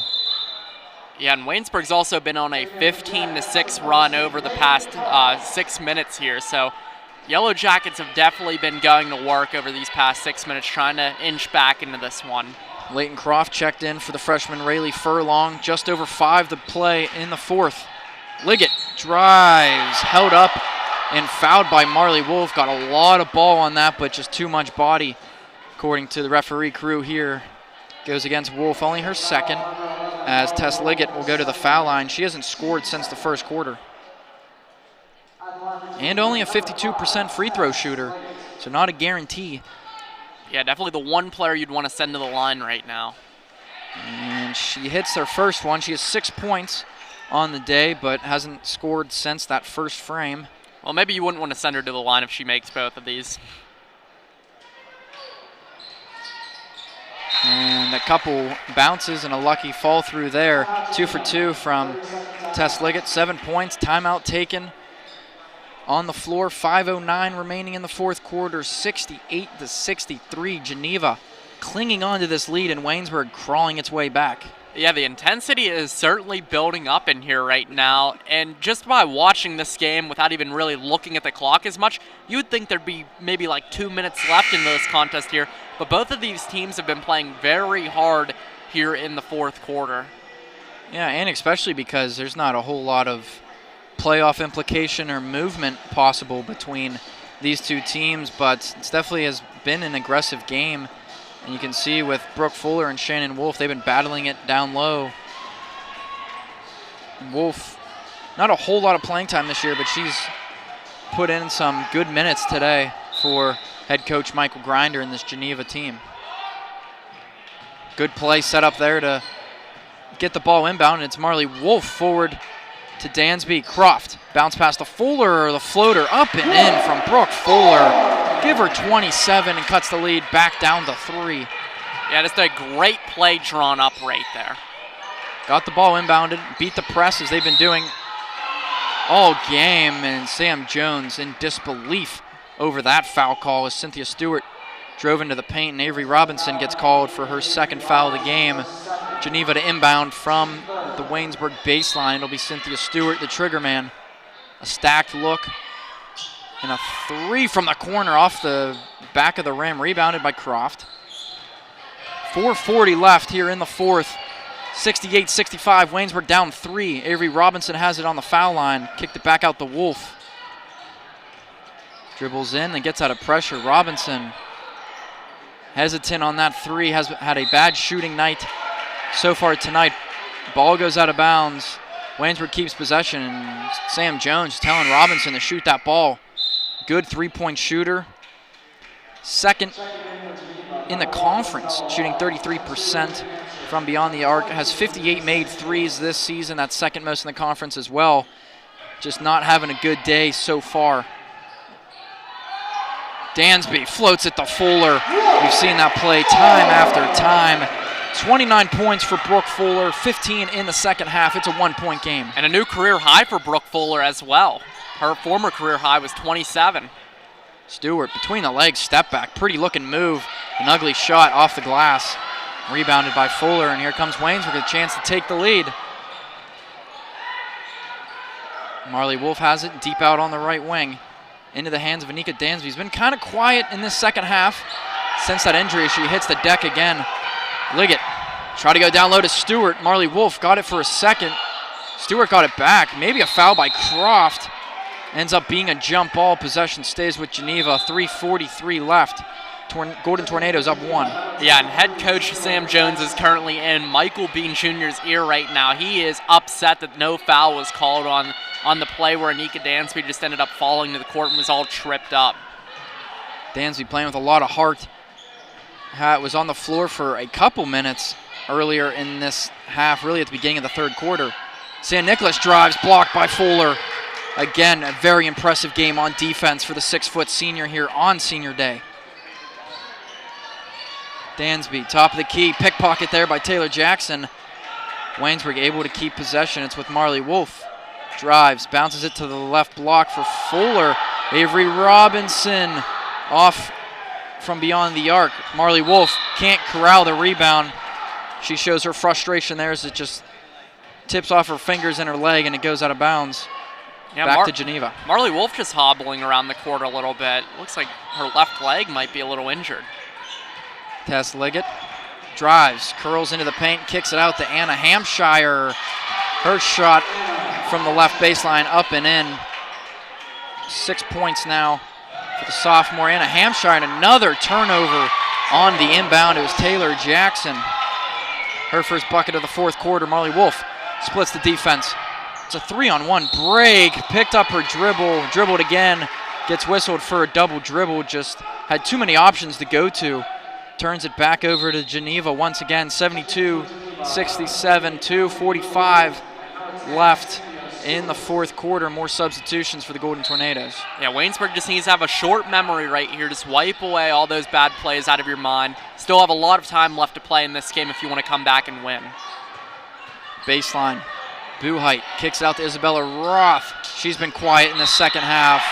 San Nicolas rebound. You can hear the slap and a foul going against Fuller. That's her third. Mia San Nicolas go to the line to shoot two. 72-67, Geneva leading, 2:33 left in the fourth quarter. As we mentioned earlier, Mia San Nicolas from Guam attended Academy of Our Lady of Guam High School, just a junior. 9th in the conference in scoring and 6th in rebounding. She's played fairly well so far today. Missed her first free throw but knocked down her second. Makes it 73-67, 2:33 remaining in the fourth as another timeout taken on the floor by Waynesburg coach Sam Jones. They're going to say that the timeout here was from head coach Michael Grinder. At least that's what our good buddy PA announcer Nolan Porterfield ended up saying on the court right now. But hey, it helps out Sam Jones. It gives him time to draw up a play on offense, and more specifically, gives him time to draw up something for the inbound pass, which you normally wouldn't say that in a game, but Waynesburg's had a lot of issues inbounding the ball throughout the game, so it gives him time to figure out what he wants to do. Each team with 2 timeouts remaining. Waynesburg 4 team fouls. Geneva only with 1 team foul so far. And we're 7.5 minutes through this fourth quarter.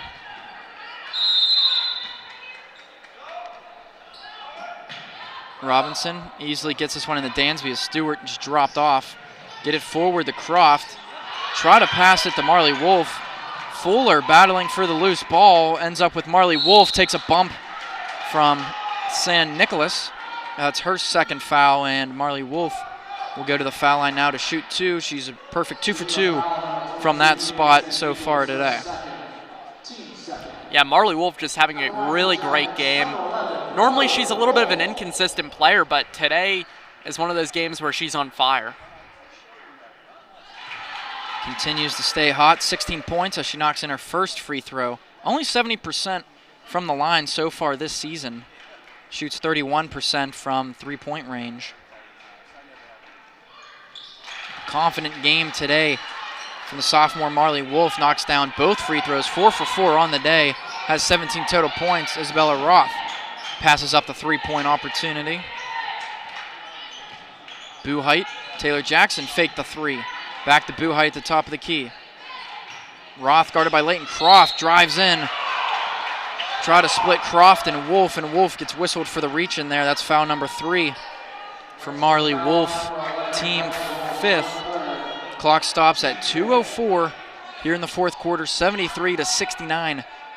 Geneva, the 4-point advantage. Yeah, there's too many Wolves on the court throughout this game here, but if you stick around for the presentation of the men's basketball game, there might be too many Tiptons on the court. As Isabella Roth knocks in her first free throw attempt of the game, shoots 61% from the line on the season. Good three-point shooter, so not translating as much to the foul line as she misses her second. Lead at 5. Waynesburg into the front court. Wolf trapped in front of her bench. Ended up with Fuller. Dansby, the 16-foot mid-range jumper, is good. 6 points for Dansby. Held scoreless last game. Has been banged up in this one, but finishing strong here. Cuts the lead down to 3. Cynthia Stewart, right wing, a 3 off the rim and off the top of the backboard. So it goes to Waynesburg, and a full timeout taken by Michael Grinder of Geneva. Just 1:37 remaining here in the fourth quarter, 74-71. Waynesburg at home trailing to the Geneva Golden Tornadoes. Yeah, Michael Grinder probably drawing up a scheme here to try and stop Waynesburg defensively. Now, Waynesburg's had a lot of issues inbounding the ball today. We all know that by now. So he's going to try and figure out a way how to probably exploit them, put a lot of pressure on the Yellow Jackets here. That way he can give Geneva the ball back, hopefully score and seal this one and head the whole way back up to Beaver Falls for a good night. Geneva coming to this one with a 7-10 record in the conference. Waynesburg 5-12. You see another member of the Waynesburg University baseball team, Chris Agnew, on the pitching staff for the Waynesburg baseball team, as again they get ready to head down to Winter Haven, Florida next week for spring break to get that season started. As the basketball season starts to dwindle down. Final games, I should say, of the regular season for the men's and women's teams. 1:37 left in the fourth quarter in this one between Waynesburg and Geneva. The Golden Tornadoes leading 74-71. Waynesburg cleanly gets the inbound into the hands of Waynesburg's best ball handler, Anika Dansby. Fuller to Croft. One dribble, handoff to Dansby. Fuller fouled hard by Isabella Roth, going for the interception on that path. Roth does go over to help her up, but a hard foul and her third foul of the game. Foul on the floor, Waynesburg inbounds from the baseline. Down by 3, try and find Marley Wolf here, the best shooter probably on the floor right now for the Yellow Jackets. She had it for a second and stolen away by Stewart. She tried to keep it in play. Stepped out of bounds on the sideline in front of the members of the Waynesburg bench. 18 still on the shot clock. No need to rush a shot here for the Yellow Jackets. Avery Robinson telegraphed that one all the way in. Lucky to keep possession here. Yeah, they call a foul. They did. And it was a very predictable pass, too. Everybody knew it was happening to Marley Wolf on that one. Just too much contact from Roth. And Marley Wolf gets a wide open look from 3. Misses. Fuller rebound, and she gets called for that travel. Gives it back over to Geneva with 1:14 remaining in the fourth. Waynesburg down 3. And that last foul by Roth was her 4th. She's been pretty quiet this second half with 9 total points. But a valuable offensive player. She has the ball in hand now. Gives it up to Jackson. Roth on the right wing. Gives it up to Buhite. In the right corner, 10 on the shot clock for Geneva. San Nicolas in the post against Fuller. Turn around with the left hand, missed. Rebounded by Fuller. Strong board for the senior. Into the hands of Dansby. 40 seconds left. Robinson, right wing. Struggles continue as she misses a three from outside. And Geneva comes down with the rebound. Quickly down the floor to Stewart. Perfect layup from sophomore Cynthia Stewart. 13 points on the night. Timeout taken from Sam Jones. A full timeout. 32.5 seconds remaining in the fourth quarter. 76-71. Geneva on top. Yeah, never say never, but that basket right there by Cynthia Stewart almost set this one in stone right here. It'll be pretty tough for Waynesburg to try and get 6 points, or at least 5 if they want to put it into overtime within 32 seconds. But hey, crazy things have happened, especially on Saturdays here in the Rudy Marisa Fieldhouse. Last week on Saturday, we saw that big shot by Camden Hergenrother, drilled that big three-pointer for Westminster to end up taking that 1-point lead over the Yellow Jackets and ultimately the victory. In 32.5 seconds, still a good bit of time in a basketball game, and considering how this game has gone with a lot of turnovers, a lot of offensive rebounds, I mean, anything can definitely still happen. You just imagine if this was any other game, Avery Robinson hits that three-pointer that she missed, but she has been way off today, only with 2 field goals in the game, only 4 total points. She averages 11 per game, top 15 in the conference in scoring, but she has not had a good game so far today. Yeah, Avery Robinson, one of the best three-point shooters in the conference, 0 for 7 from that range, and then 2 for 16 from the floor altogether. 76-71, Waynesburg trails by 5, 32.5 seconds left in the fourth quarter. Robinson gets it into Wolf, picked up her dribble. Dansby, back to Wolf. Has a look from 3, takes it off the glass, missed. Dansby, offensive rebound. And the bucket, 8 points for Dansby now, lead down to 3. Robinson bumped into Taylor Jackson, no foul called. Jackson stepped on the sideline, turnover. Waynesburg gets possession back, 17.6 seconds left. But again, the Yellow Jackets have to successfully inbound the ball. Oh, we said it, anything can happen, and a lot of time still left on the clock here for the Yellow Jackets in this one to potentially tie it up. Looks like the officials having a little bit of a conversation on the court right now. Both teams with 1 timeout apiece. 17.6 left. Easy inbound there for Wolf. Wolf gets it back. Robinson, left wing. Stops. Blocked on her three-point shot. Waynesburg has to foul now as Dansby wraps up Isabella Roth as Fuller and Roth getting a little bit of a chattering match as well as they cross half court. Well, I'm no expert lip reader, but I definitely saw Isabella Roth say to Brooke Fuller, "You watch yourself." So definitely interesting on the conversation that's going down on the court. We saw earlier that Roth had a little bit of that hard foul on Fuller, so it looks like tempers might have flared from that a little bit and extended in the later portions of the game. Chance to extend the three-point lead. She makes the first one. 4.9 left, 4-point game. Geneva leading.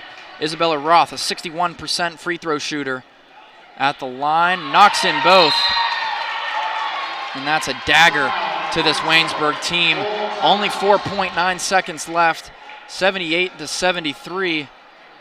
Waynesburg trailing, and that one might have put this game too far out of reach. Yeah, both of these games so far that Geneva and Waynesburg have faced each other have been pretty close games. The first time, Geneva ended up beating Waynesburg 76-75.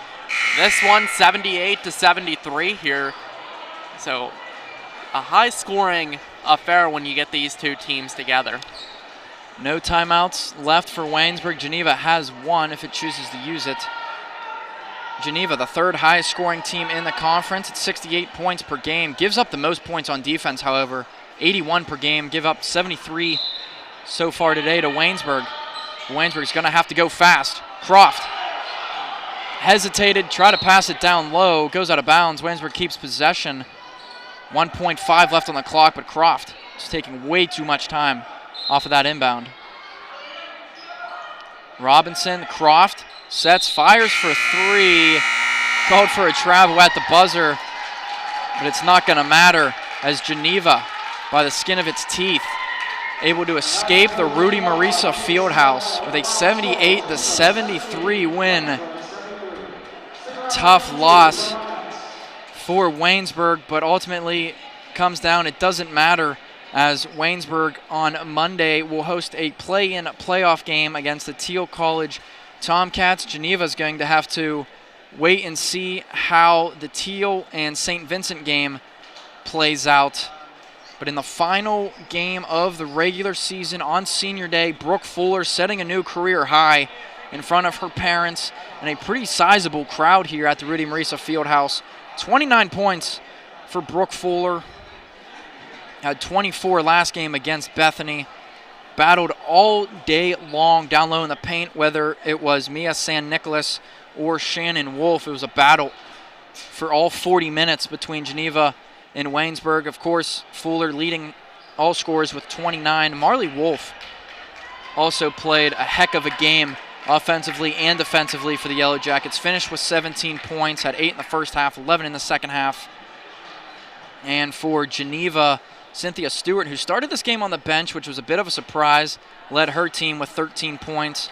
Isabella Roth next highest with 11 in the two huge free throws in the final 4 seconds of this one. But Riley, what started as a really sloppy game, a lot of turnovers, Geneva dominating on the offensive boards, kind of settled down a little bit there in that fourth quarter. But, I mean, it was a great game we had today in the first half of the doubleheader. Yeah, Geneva just 7 turnovers in the second half, but still a ton of turnovers in this game overall. You had 54 turnovers combined from both these teams, and that's really what hurt Waynesburg. Waynesburg had 29 of them, and Waynesburg couldn't grab any rebounds. Geneva had 31 offensive boards. If you want to win a game, giving up 31 offensive rebounds to the other team is definitely not a great formula to trying to win a game. But ultimately, it was a really great game from Brooke Fuller and Marley Wolf. The two of them were very impressive this afternoon. Fuller with 29, Wolf, as you said, with 17. Both were very efficient from the floor. But, yeah, there are a lot of things that Waynesburg could have done to win this game that they just ultimately didn't do, like rebound and ultimately just keep the ball safe. What a way to end the regular season for the Geneva Golden Tornadoes. What a way to end the senior regular season for Brooke Fuller, setting a new career high, leading all players in scores with 29 points so far today. As you see, the men's team ready for action in the second half of this doubleheader. Coming up in about 23 minutes, Jeremiah Miller and Caleb Yager will be on the call for that one. For myself, Terrence Saprosky, alongside Riley Holsinger, we're going to make our way into the production trailer for the men's game. But what a game it was between Geneva and Waynesburg. The Golden Tornadoes coming out on top, 77-73. Stick around for the Waynesburg University Sports Network presentation of the men's game coming up shortly. We're gonna fade up to camera 3 in 5, 4, 3, 2, 1, take it.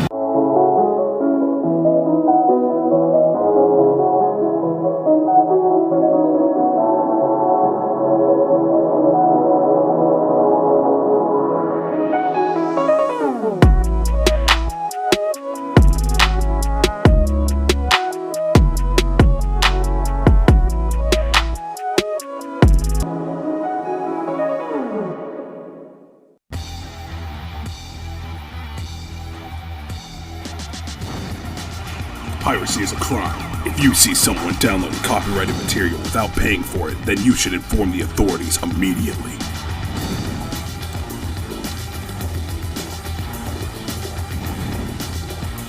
If you download any copyrighted material from the internet without paying for it, then you should go to jail.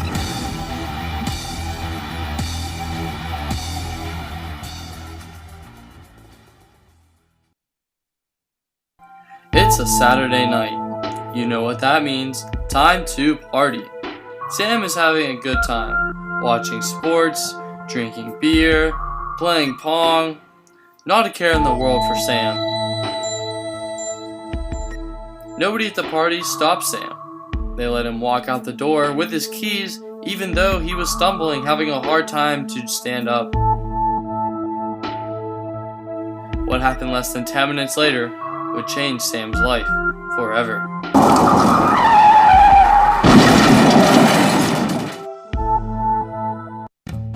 Have you ever been to the Everly Library?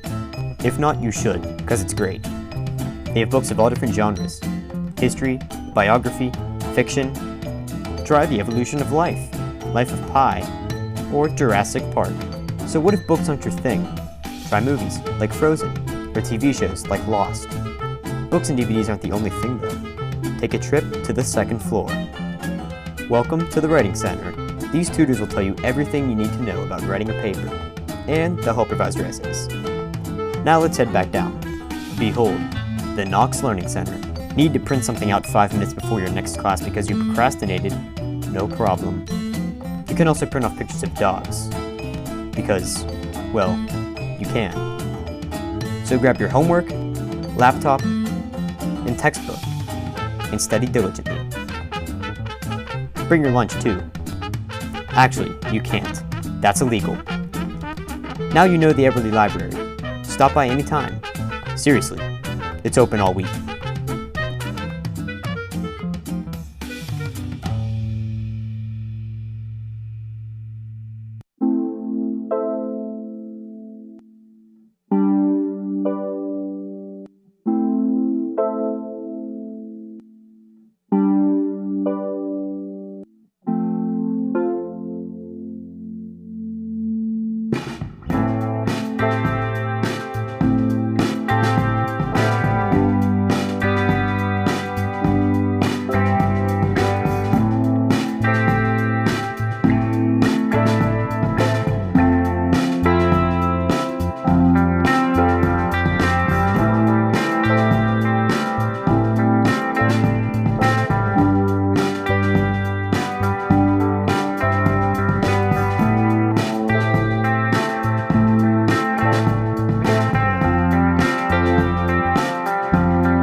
You're watching WCTV, where we aim to bring you the best local coverage of what you care about most. Everything from local businesses to hometown sports and the latest weather. We're keeping up to date with what you need to know about issues that affect our campus and our community. We're telling the stories that matter, celebrating our past, our future, and our potential. So tune in for all the latest buzz right here on WCTV Channel 14, Waynesburg.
Piracy is a crime. If you see someone downloading copyrighted material without paying for it, then you should inform the authorities immediately.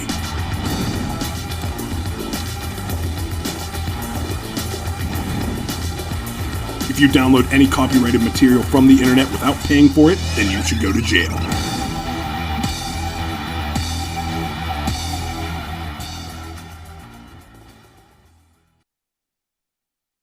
It's a Saturday night. You know what that means. Time to party. Sam is having a good time, watching sports, drinking beer, playing Pong. Not a care in the world for Sam. Nobody at the party stopped Sam. They let him walk out the door with his keys, even though he was stumbling, having a hard time to stand up. What happened less than 10 minutes later would change Sam's life forever.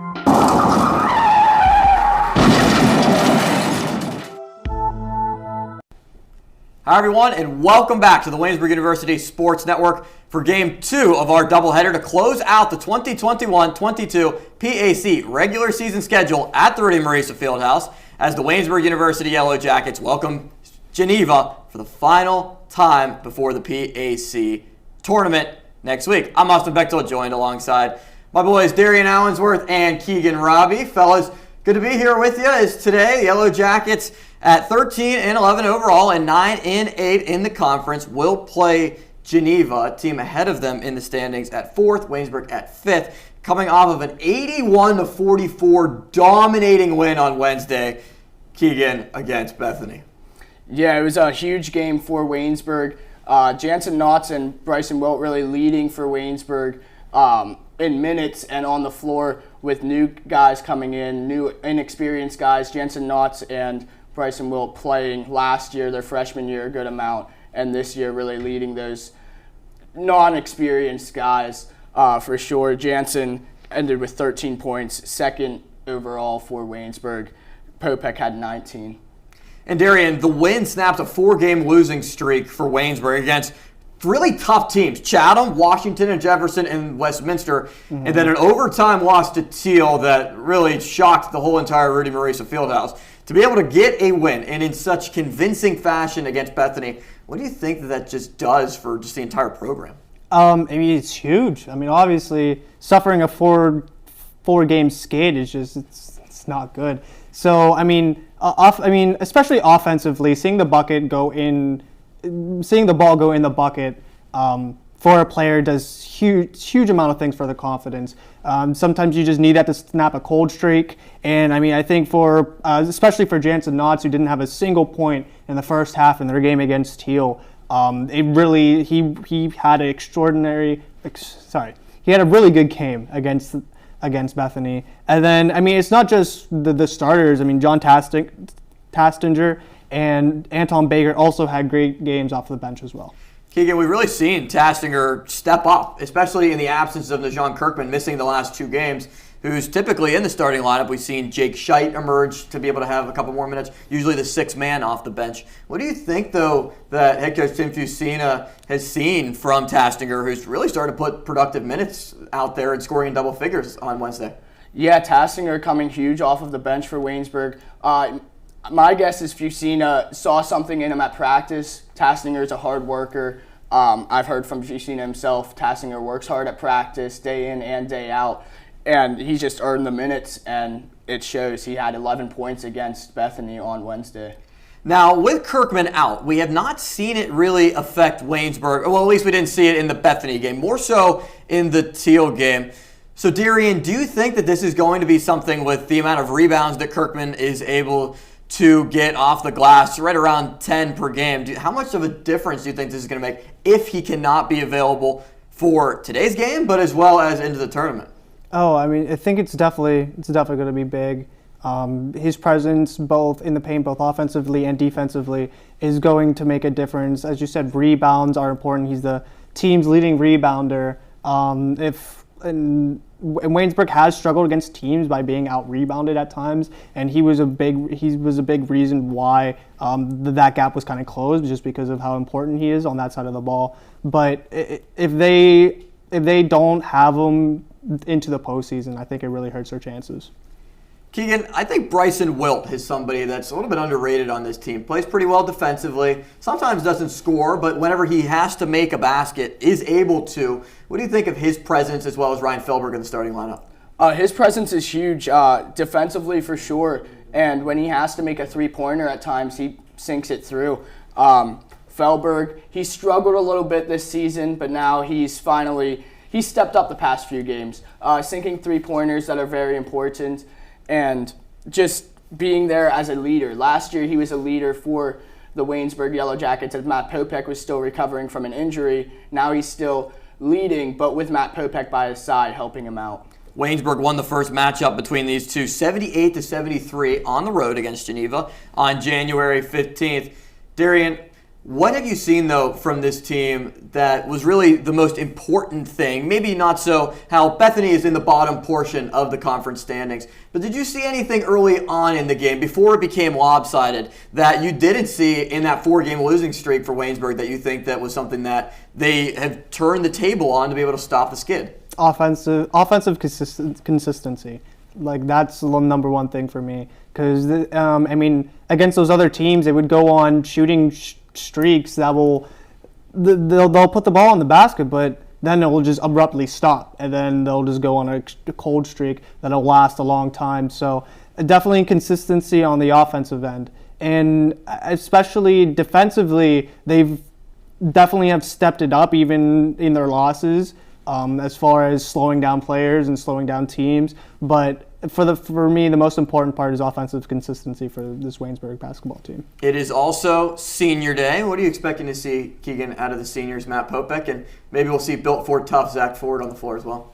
Yeah, Matt Popek, huge key for this Waynesburg offense, as he has been for years. I feel like he's going to have a pretty good game. He has some momentum coming off of last game, having 19 points. And Zach Ford getting in the game on Wednesday as well, getting 2 points of his own.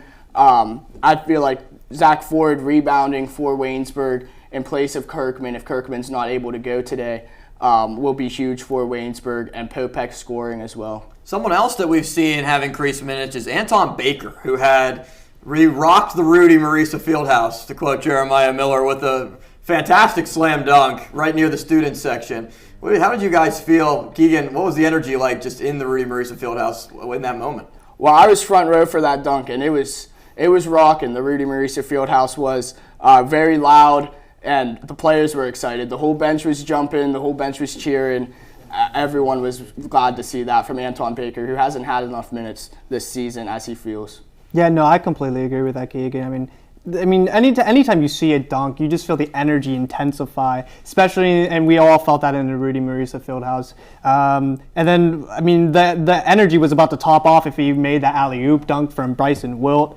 That would have been absolutely insane. But Anton Baker has definitely stepped up off the bench. We've seen him multiple times this season, but in that last game against Bethany, that dunk, the energy he provided was just superb. So what have you guys seen, though, that you think has been the most impressive aspect of this team that maybe we haven't touched on already? Keegan, start with you. Just their ability to adapt. A lot of players getting banged up this year. Kirkman's been banged up a few times and now maybe not able to go today. We'll see what happens whenever they tip off. But just adapting. Kirkman has adapted once he's gotten hurt, getting back into the game.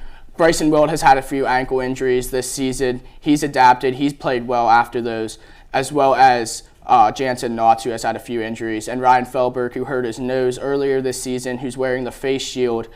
He's going to be a huge factor as well. Just adapting is their biggest key for success. Washington and Jefferson defeated Chatham 98-83 to be able to take sole possession of first place in the conference. Some other action going on here today. Grove City is at Washington and Jefferson. St. Vincent's at Teal. Chatham plays Franciscan. And Westminster is at Bethany as we conclude this regular season of conference action. Here today, and men's basketball set to face Geneva at the Rudy Marisa Fieldhouse. Darian, we'll start with you. What's going to be the main key and who wins it? I have to take Waynesburg in this. I just feel like all the signs are pointing up for this win. I think the game against Bethany was huge because it definitely boosted the players' confidence. And And in their last matchup against Geneva, they won 78-73. And I think one of the best parts about this team is that they're able to shut down the team's best offensive player. And that was Lyle Tipton in their last game, shut him down for just 8 points. So I think it's definitely going to be Waynesburg. I think Popek's going to have a big night. He had over 20 in their last game, so I'm definitely taking Waynesburg. I have Waynesburg as well. Matt Popek scoring 31, Jansen Knott scoring 19, and Kirkman scoring 13. Although they will need to have someone to fill in for Kirkman, which I feel will be Anton Baker after his huge rebounding and getting to the rim game on Wednesday. I have Waynesburg as well, just because of their offense and how they've been able to score these past games. Last time they played Geneva, they averaged 44% from the field goal line, 44 from three-point. It's a clean sweep across the board. I think that the Yellow Jackets are going to pull out a victory. I think Matt Popek's going to have 30 points, hit 6 or 7 three-pointers. I also think that Ryan Felberg is going to be in double figures as well, and I think we're going to get another Anton Baker slam dunk to be able to electrify the Rudy Marisa Fieldhouse. But we thank you for joining us on the pregame show. For Darian Allensworth and Keegan Robbie, I'm Austin Bechtold. Let's send it down to the Rudy Marisa Fieldhouse, where our announcers Jeremiah Miller and Caleb Yager have your coverage here on the Waynesburg University Sports Network. Gentlemen. Thank you, Austin, and welcome inside for Senior Day in the Rudy Marisa Fieldhouse. There you see big number 42, Zach Ford, on your screen. The 4 Waynesburg seniors being recognized right there. Zach Ford from Houston, Pennsylvania, Chartiers Houston High School graduate, sports management major with a minor in entrepreneurial leadership. And there you see the living legend, Matt Popek, on your screen. The senior from Washington, Pennsylvania, the all-time leading scorer for the Wash High Little Prexies, business management major, and one of the members of the elite 1,000 point club at Waynesburg University. I'm Jeremiah Miller, joined with my partner Caleb Yager for the second game in a row. They liked us so much, Bethany. Caleb, they decided to have us back for Senior Day. Absolutely, and it was a privilege to call that game. It was just an absolute offensive powerhouse for Waynesburg on Wednesday night. We'll take a look at the kind of the recap from that game. Waynesburg just 81-44. Popek, speaking of Popek, on your screen right there, celebrating part of Senior Day, he had 19 points and Jensen Knotts had 13. But how about the freshmen stepping up? John Tastinger putting up 11 points and a career high, and the bench got involved. Baker, as we mentioned, having the huge dunk and getting everybody hype in the student section and throughout the Rudy Marisa Fieldhouse. But kind of focusing on today, honoring the seniors and Matt Popek, 1,000-point scorer, not only here but at Wash High. And, he had a career high this season with 41 points against Stevenson. And, one of the best players to ever come into the Waynesburg men's basketball program. Yeah, one of the best in a very long time. Other seniors being honored today: Stephen Ing, senior from Elon, North Carolina. Oak Hill Academy, we talked about the alma mater of Carmelo Anthony and many other NBA greats. Sports management major. In our last one, Dejon Kirkman, the big man from Cleveland, Ohio, John Hay High School. He's going to get his master's in marketing from Waynesburg University, first 4 years at Allegheny College. We're going to take a quick break. When we come back, we're going to bring you coverage of today's final regular season game between the Waynesburg University Yellow Jackets and the Geneva Golden Tornadoes. You're watching the Waynesburg University Sports Network. You're watching WCTV, where we aim to bring you the best local coverage of what you care about most. Everything from local businesses to hometown sports and the latest weather. We're keeping up to date with what you need to know about issues that affect our campus and our community. We're telling the stories that matter, celebrating our past, our future, and our potential. So tune in for all the latest buzz right here on WCTV Channel 14, Waynesburg. Have you ever been to the Everly Library? If not, you should, because it's great. They have books of all different genres: history, biography, fiction. Try The Evolution of Life, Life of Pi, or Jurassic Park. So what if books aren't your thing? Try movies like Frozen, or TV shows like Lost. Books and DVDs aren't the only thing though. Take a trip to the second floor. Welcome to the Writing Center. These tutors will tell you everything you need to know about writing a paper, and they'll help revise your essays. Now let's head back down. Behold, the Knox Learning Center. Need to print something out 5 minutes before your next class because you procrastinated? No problem. You can also print off pictures of dogs. Because, well, you can. So grab your homework, laptop, and textbook, and study diligently. Bring your lunch too. Actually, you can't. That's illegal. Now you know the Everly Library. Stop by anytime. Seriously, it's open all week.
Piracy is a crime. If you see someone downloading copyrighted material without paying for it, then you should inform the authorities immediately.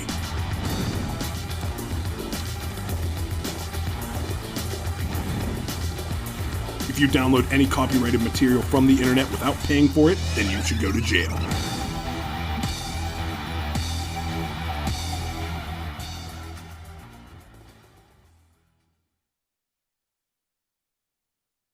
We're gonna fade up to camera 3 in 5, 4, 3, 2, 1, take it.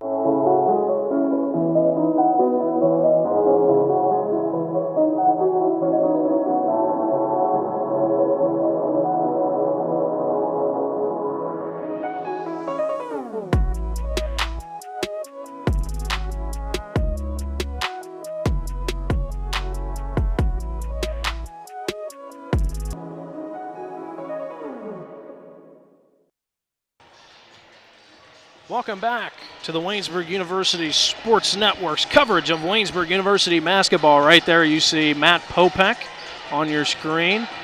Amos Lubtak right there of the Geneva Golden Tornadoes. Also the quarterback of the Tornadoes football team. So we have a big one here in the Rudy Marisa Fieldhouse to finish the regular season off. I'm Jeremiah Miller. I'm joined with Caleb Yalger here to bring you this afternoon's coverage. The Lady Jackets fell in the first game of today's doubleheader by a final score of 78-73. The Lady Jays falling short of that one. Brooke Fuller getting a new career high, 29 points in that one.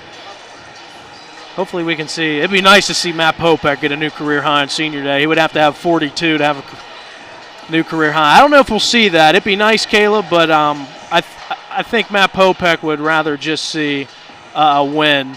As you can see, Lyle Tipton right there, the leading scorer in the PAC, Matt Popek, second leading scorer. So we got a matchup between two offenses that have the two leading scorers in all the conference, Caleb. And the last time that these two teams met was at Geneva, and it came right down to the wire, but Waynesburg squeaked out a win 78-73 back on January 15th. And the thing was, Matt Popek was really quiet in that first half, and then right out of the gate, he exploded in the second half. He hit a couple three-pointers in a row, and he ended with 31 points.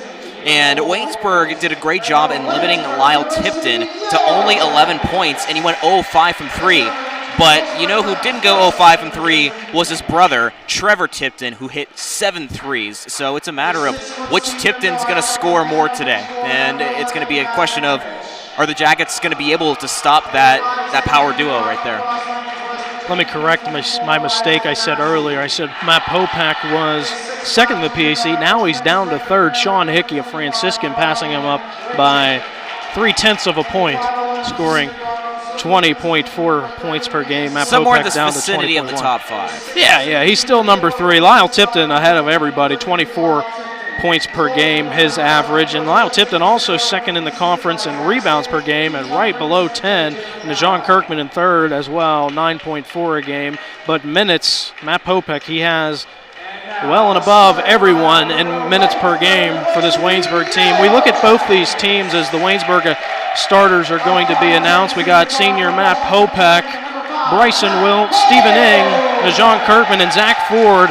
A very unique lineup we haven't seen this year. Obviously, senior day for the Yellow Jackets, but still an interesting lineup for sure with the 6'7" Zach Ford and the 6'5" Najon Kirkman. Waynesburg has no, and I mean no, reason that they shouldn't be winning the boards early in this game, Caleb. And with the addition of Najon Kirkman back into the lineup, they were missing him on Wednesday night desperately. They still got the job done in big fashion, but it's going to be a question of Najon Kirkman down low, and on Wednesday, he was day-to-day, talking to Coach Fusina, but one of the leading rebounders in the PAC, and it's really good to have a presence like that back here at the Rudy Marisa Fieldhouse.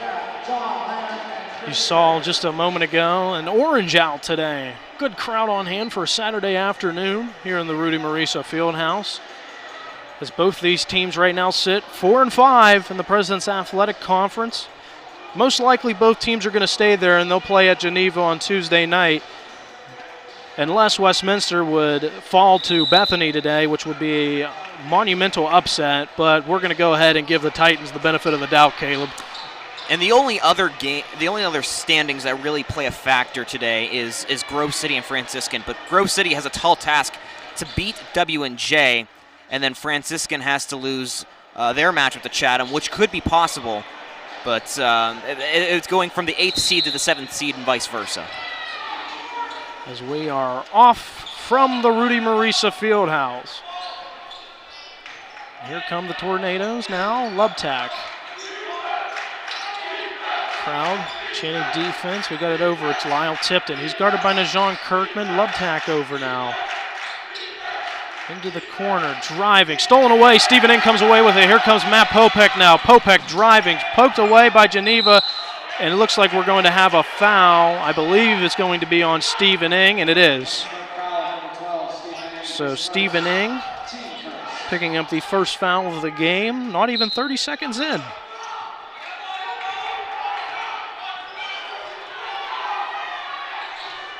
Isaac Massey over to Lubtack now. Lubtack driving, kicks it out. 3-point shot is up, no good, and board there by Big Zach Ford. And here come the Waynesburg University Yellow Jackets. Popek driving, double team now, inside to Ford, stolen away, it's Lyle Tipton. And here comes the leading scorer in the PAC, dishes it to Lubtack, brings it back out. Swung around now, Massey loses it, out of bounds, Jacket basketball.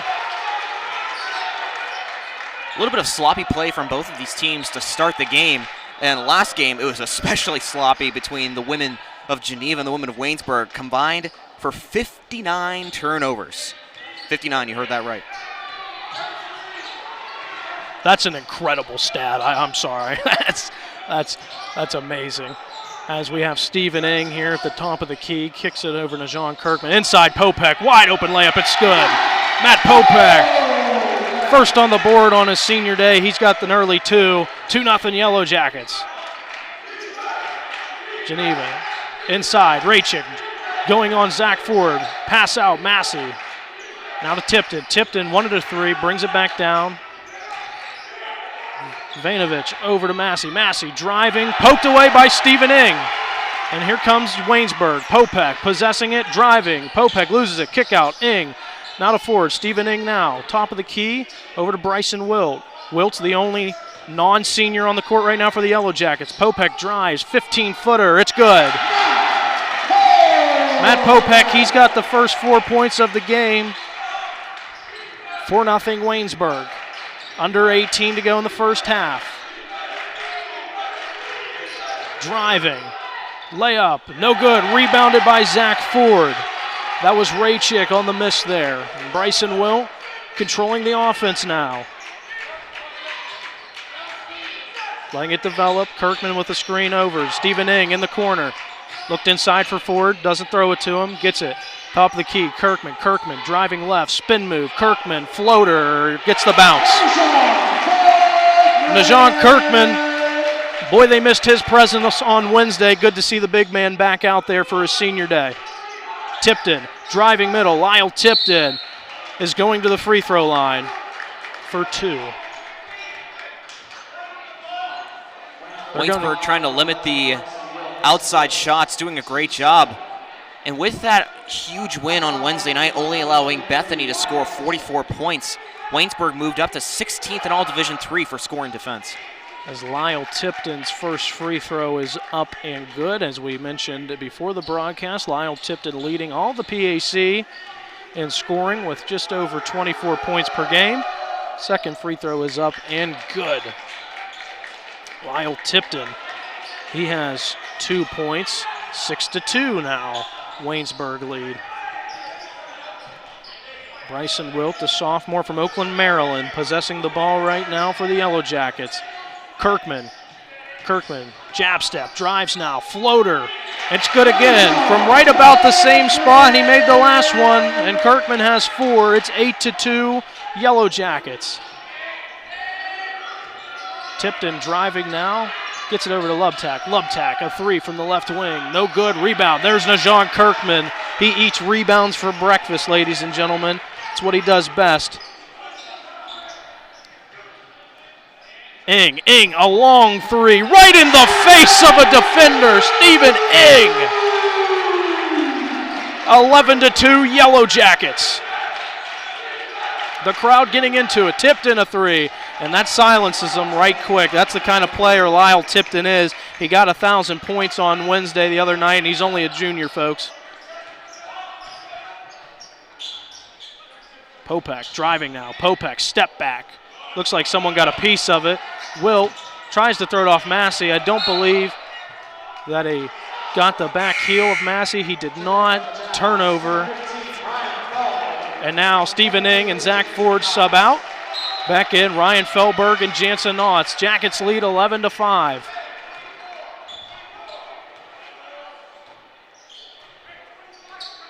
Isaac Massey gets it over to Lubtak. Lubtak screened by Lipton. Lubtak guarded by Felberg. Over to Massey. Vainovich, and they're going to call a foul. And Jake Scheidt going to the scorer table real quick. I think that's on Bryson Wilt, and that's going to, if it is, that's his second. It is on Bryson Wilt. So Jake Scheidt going to sub in for Bryson Wilt. That's huge heading into the rest of this game, Caleb. Bryson Wilt, no doubt, Waynesburg's best defender. He moves up to 3rd in the conference in terms of steals, 2.1 a game. As Tipton gets it out to Lubtak. They're swinging around now. Vainovich into the corner for Raychick. 3 won't go. Strong rebound by Jake Scheidt. Popek. To Nautz. Jansen. Inside Jake Scheidt. This is where he plays his best. Jake Scheidt driving. Spin move. Loses the ball. And they're going to get Vainovich for a foul. Great job by Jake Scheit inside, fighting his way through against Vainovich and staying strong. That's the thing about Jake Scheit. Even though, I mean, he has a little bit of size, but he's not considered a big man down low. But he still finds his way to the basket and creates opportunities. Jake Scheit's first free throw is up, and it's good. He's got his first points, and yeah, Caleb, we talked about it Wednesday against Bethany. He's listed as a guard, but man, when he's down low in the post, he does not play like a guard as he gets that second free throw to rattle home. 13-5, Yellow Jackets lead. Jake Scheit has 2. Lubtack, Massey, top of the key, looking for Tipton. They get it to him. Tipton guarded by Knotts. Tipton going in on Knotts. Knotts, good defense. Tipton's shot rolls in and out. Rebound, Najon Kirkman. Matt Popek. Double team now, gets it down to Kirkman. Kirkman, jab step, driving inside on Raychik. Kirkman, a fadeaway. Looks like Raychik got a piece of it. It's going to be Tornado basketball. Lubtack slows it down. Massey to Tipton. Vainovich to Lubtack. Lubtack drives. Left right-hand layup is up. And there's going to be a foul. And it's going to be on Ryan Feldberg. That's his first, team 4th. And that'll send Amos Lubtack to the free throw line. The 5'11 senior guard from Swickley, Pennsylvania, Quaker Valley graduate. Also, as we mentioned, quarterback on the Golden Tornado football team, gets his first to go.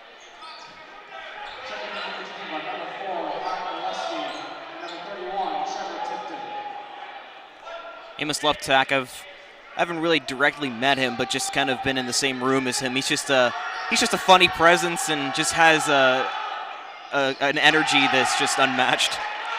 As he doesn't get his second free throw to fall. Speaking of a funny character, Ryan Feldberg possessing the ball right now. Talk to him a bunch as Jake Scheit possesses it at the top of the key. Inside, tried to get it to Jansen Knotts. It's going to be stolen away, and here comes Lyle Tipton and the Golden Tornadoes. Tipton driving, kicks it out. Raychik driving now. Raychik, reverse layup, it's good. Ryan Raychik has his first 2, and it's a 5-point game. Under 14 to go. Popek driving right side, and they're going to get Lubtack there with a bump. It looks like it's going to be on the floor. It is. And it is going to go against Lubtack, so that's his first, team second. And Jake Scheit will inbound under his own basket. Gets it out, top of the key, Knotts. Knotts driving in, Knotts. Layup, tough layup, no good. Knotts with his own rebound. Knotts goes up again, and he's got fouled there, and Jansen Knotts is going to the free throw line.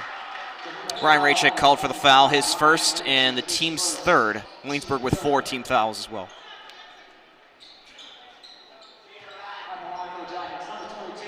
Jansen Knotts, the sophomore from Ridgely, West Virginia's first free throw is true.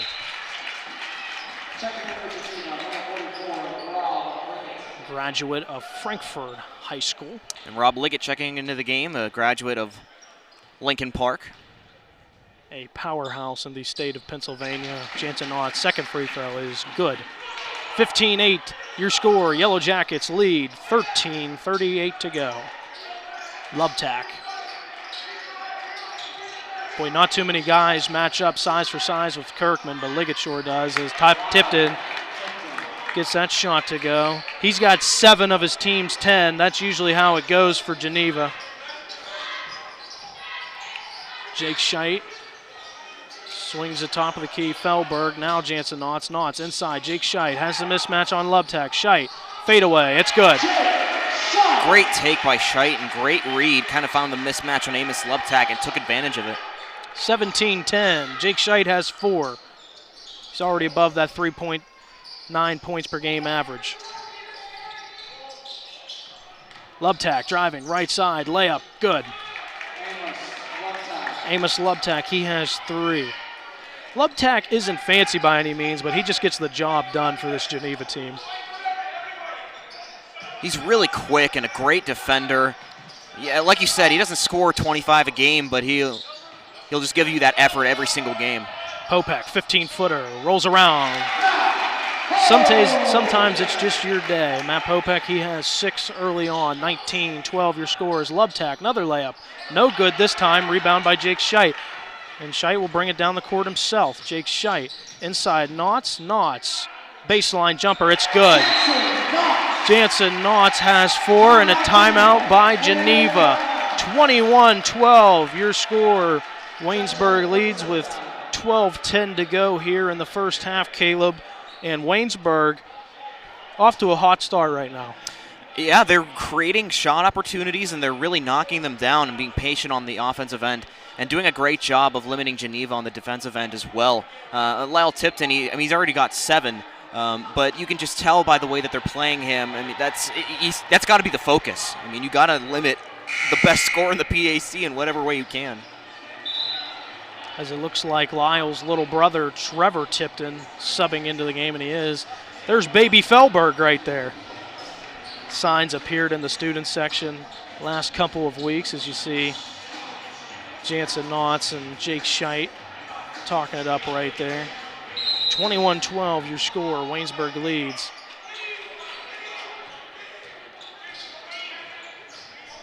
Milwiski possessing the ball right now over to Tipton. Liggett now has it.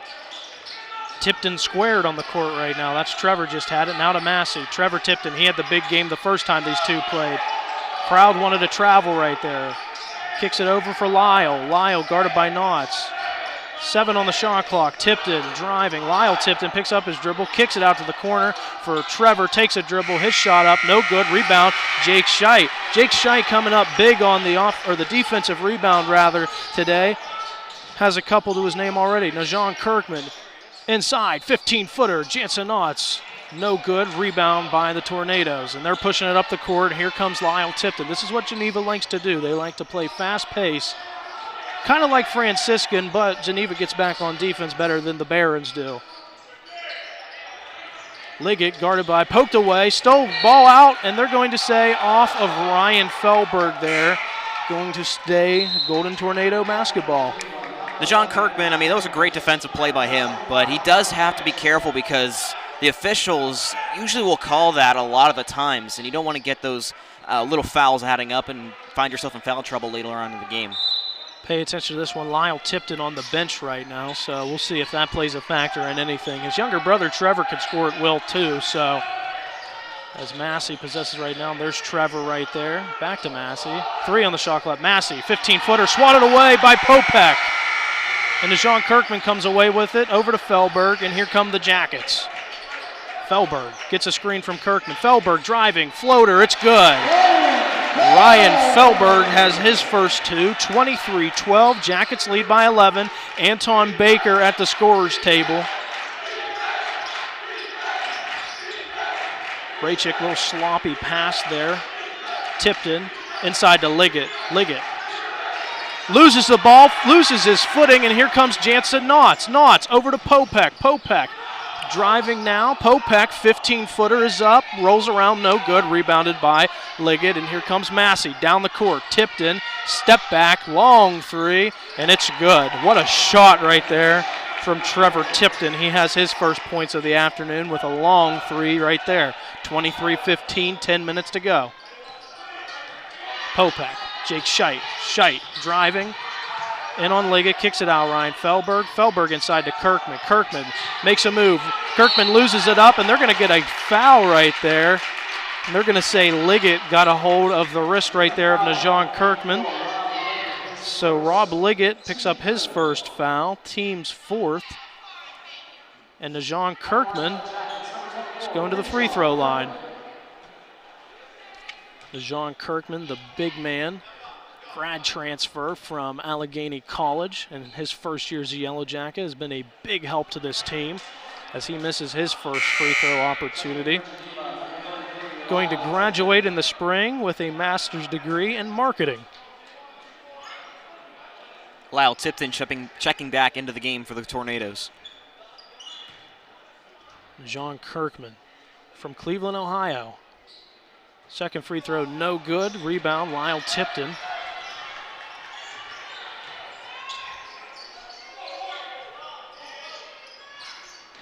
Braychick driving. Over to Trevor Tipton now. Tipton guarded heavily by Scheit. Raychick, a long three. It's good. This Geneva team can shoot the ball.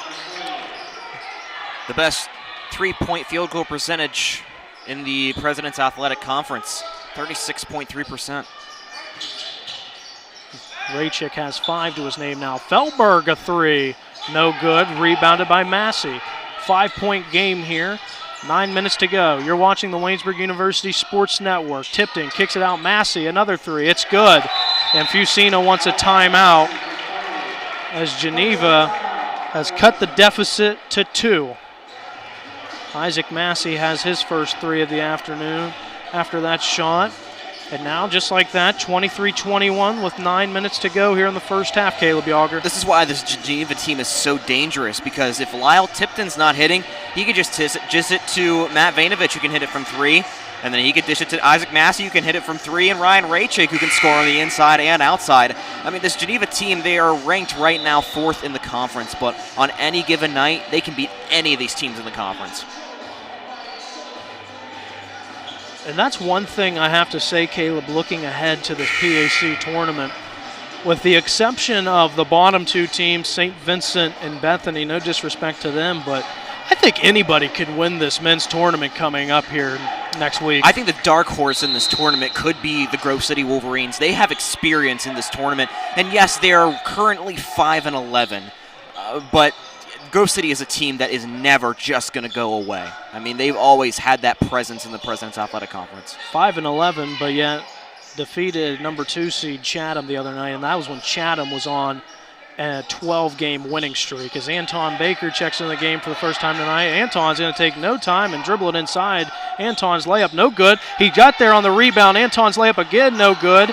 This time, Trevor Tipton comes away with it.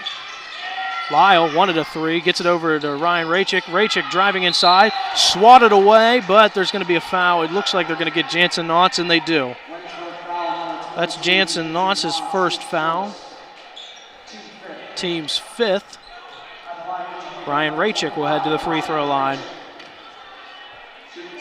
Raychick, the 6'5" junior guard from Prince Frederick, Maryland. This is his first. Calvert High School. 6'5" guard. That's pretty tall for a guard, Caleb. You know, also is pretty tall. I was walking by him is Trevor Tipton. I mean, he's skinny and lanky, and I was walking by him and just, I didn't realize how tall he was. I mean, some of these guys are just, they just have the height. Yeah, Geneva has a lot of height, looking like guys like Rob Liggett, 6'7", towered over Najon Kirkman there earlier as Jake Scheit gets it in the corner. 1 of the 3, doesn't take it. Now Popek, guarded by Lubtak. Popek, step back. Gets it over Jake Scheit. Wide open 3 for Jake Scheit. No good. Rebound. Comes away with it as the Tornadoes. Amos Lubtak now. Slows it down, gets it to Massey. Lubtak. Tipton for the lead. No good. Rebound, Ryan Feldberg. Here comes Ryan Feldberg. Gets it to Jake Scheit. Jake Scheit cross the way, and not quite sure who that was going to. Matt Popek and Ryan Feldberg, both of the vicinity, thrown in between them. That's going to be a turnover.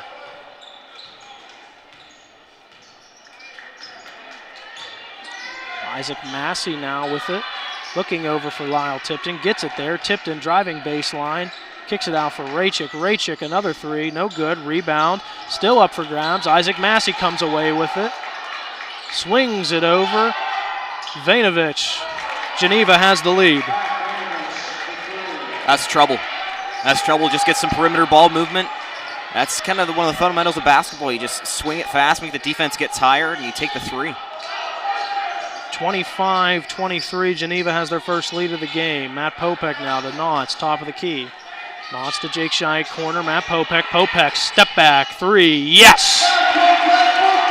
Matt Popek, he has his first 3 of the afternoon. He's got 9, and Waynesburg, just like that, regains the lead. Massey, Lubtak, Raychick driving on Baker. Kicks it over. Vainovich again for 3, it's good. Vainovich has back-to-back threes on back-to-back possessions. He has 6. 28-26. Geneva leads now. Jake Scheit gets a screen from Anton Baker. Scheit driving. Scheit floater off back of the rim. It rolls home. We're tied at 28. Jake Scheit has 6 points. Lubtak, Massey, Raychik. Raychik kicks it out. Lyle Tipton, a corner three. Tipton in and out, no good. Rebounded by Matt Popek. Under 6 to go. We're tied at 28. Popek, floater, in and out, no good. Rebounded by Lyle Tipton. Boy, Waynesburg can't afford to get into a track meet with Geneva. Geneva will beat them all day. Vainovich, a long three. 3 straight threes for Matt Vainovich. He has 9. 31-28 your score. Geneva leads Waynesburg. He's feeling it. My goodness, 4 3-pointers. And I mean, they're not from close to the three-point line. And you know, this past season, the Division III implemented that deeper three-point line. And that's pretty deep. Jansen Knotts with a strong bucket there. And Knotts has 6 points now. Raychik, Lubtak. Vainovich, step back, gets it inside to Tipton, guarded by Knotts. Tipton, fadeaway, good. Lyle Tipton has 9. That's one of the reasons why he's the best scorer in the PAC. I mean, that was decent defense. It's just a good shot, and he has practiced this. You can tell he's practiced those fadeaways with a hand in his face. Baker driving on Massey. Baker, layup, no good. Looks like Tipton might have got a hand on it from behind. Lubtak now, back to Tipton, Massey, Vainovich. Lubtak now, over to Raychik. Raychik driving on Baker, spin move, fadeaway, bank, no good. Rebound, and it's going to be off Lyle Tipton, Waynesburg University basketball. Couple subs coming in for Waynesburg. John Tassinger, and it looks like Najon Kirkman, yes, Knotts and Fellberg off for the Yellow Jackets. It looks like Trevor Tipton's back in for Geneva, and he is, as well as Mike Maluiski. Tashinger had a career night the other night against Bethany, as you see him posted up right there. Baker doesn't get into him. Kirkman now to Popek. Popek, pull up, 3, yes! We are tied at 33. Matt Popek has 12 now. 4 minutes to go here in the first half. Tipton, Lubtak, driving, Lubtak, swatted away by John Tashinger.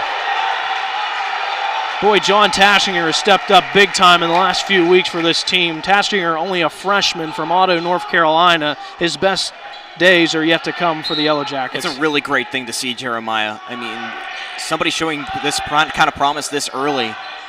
Good thing for the program, for sure. As Lyle Tipton knocks down another tough shot. He can score from anywhere. I mean, I know Matt Popek can, but Tipton, man, he just, I don't know. Tipton can just score from anywhere as Kirkman drives inside. Tough layup, no good. I mean, Jeremiah, this Geneva team is honestly one of the best shooting teams I've ever seen.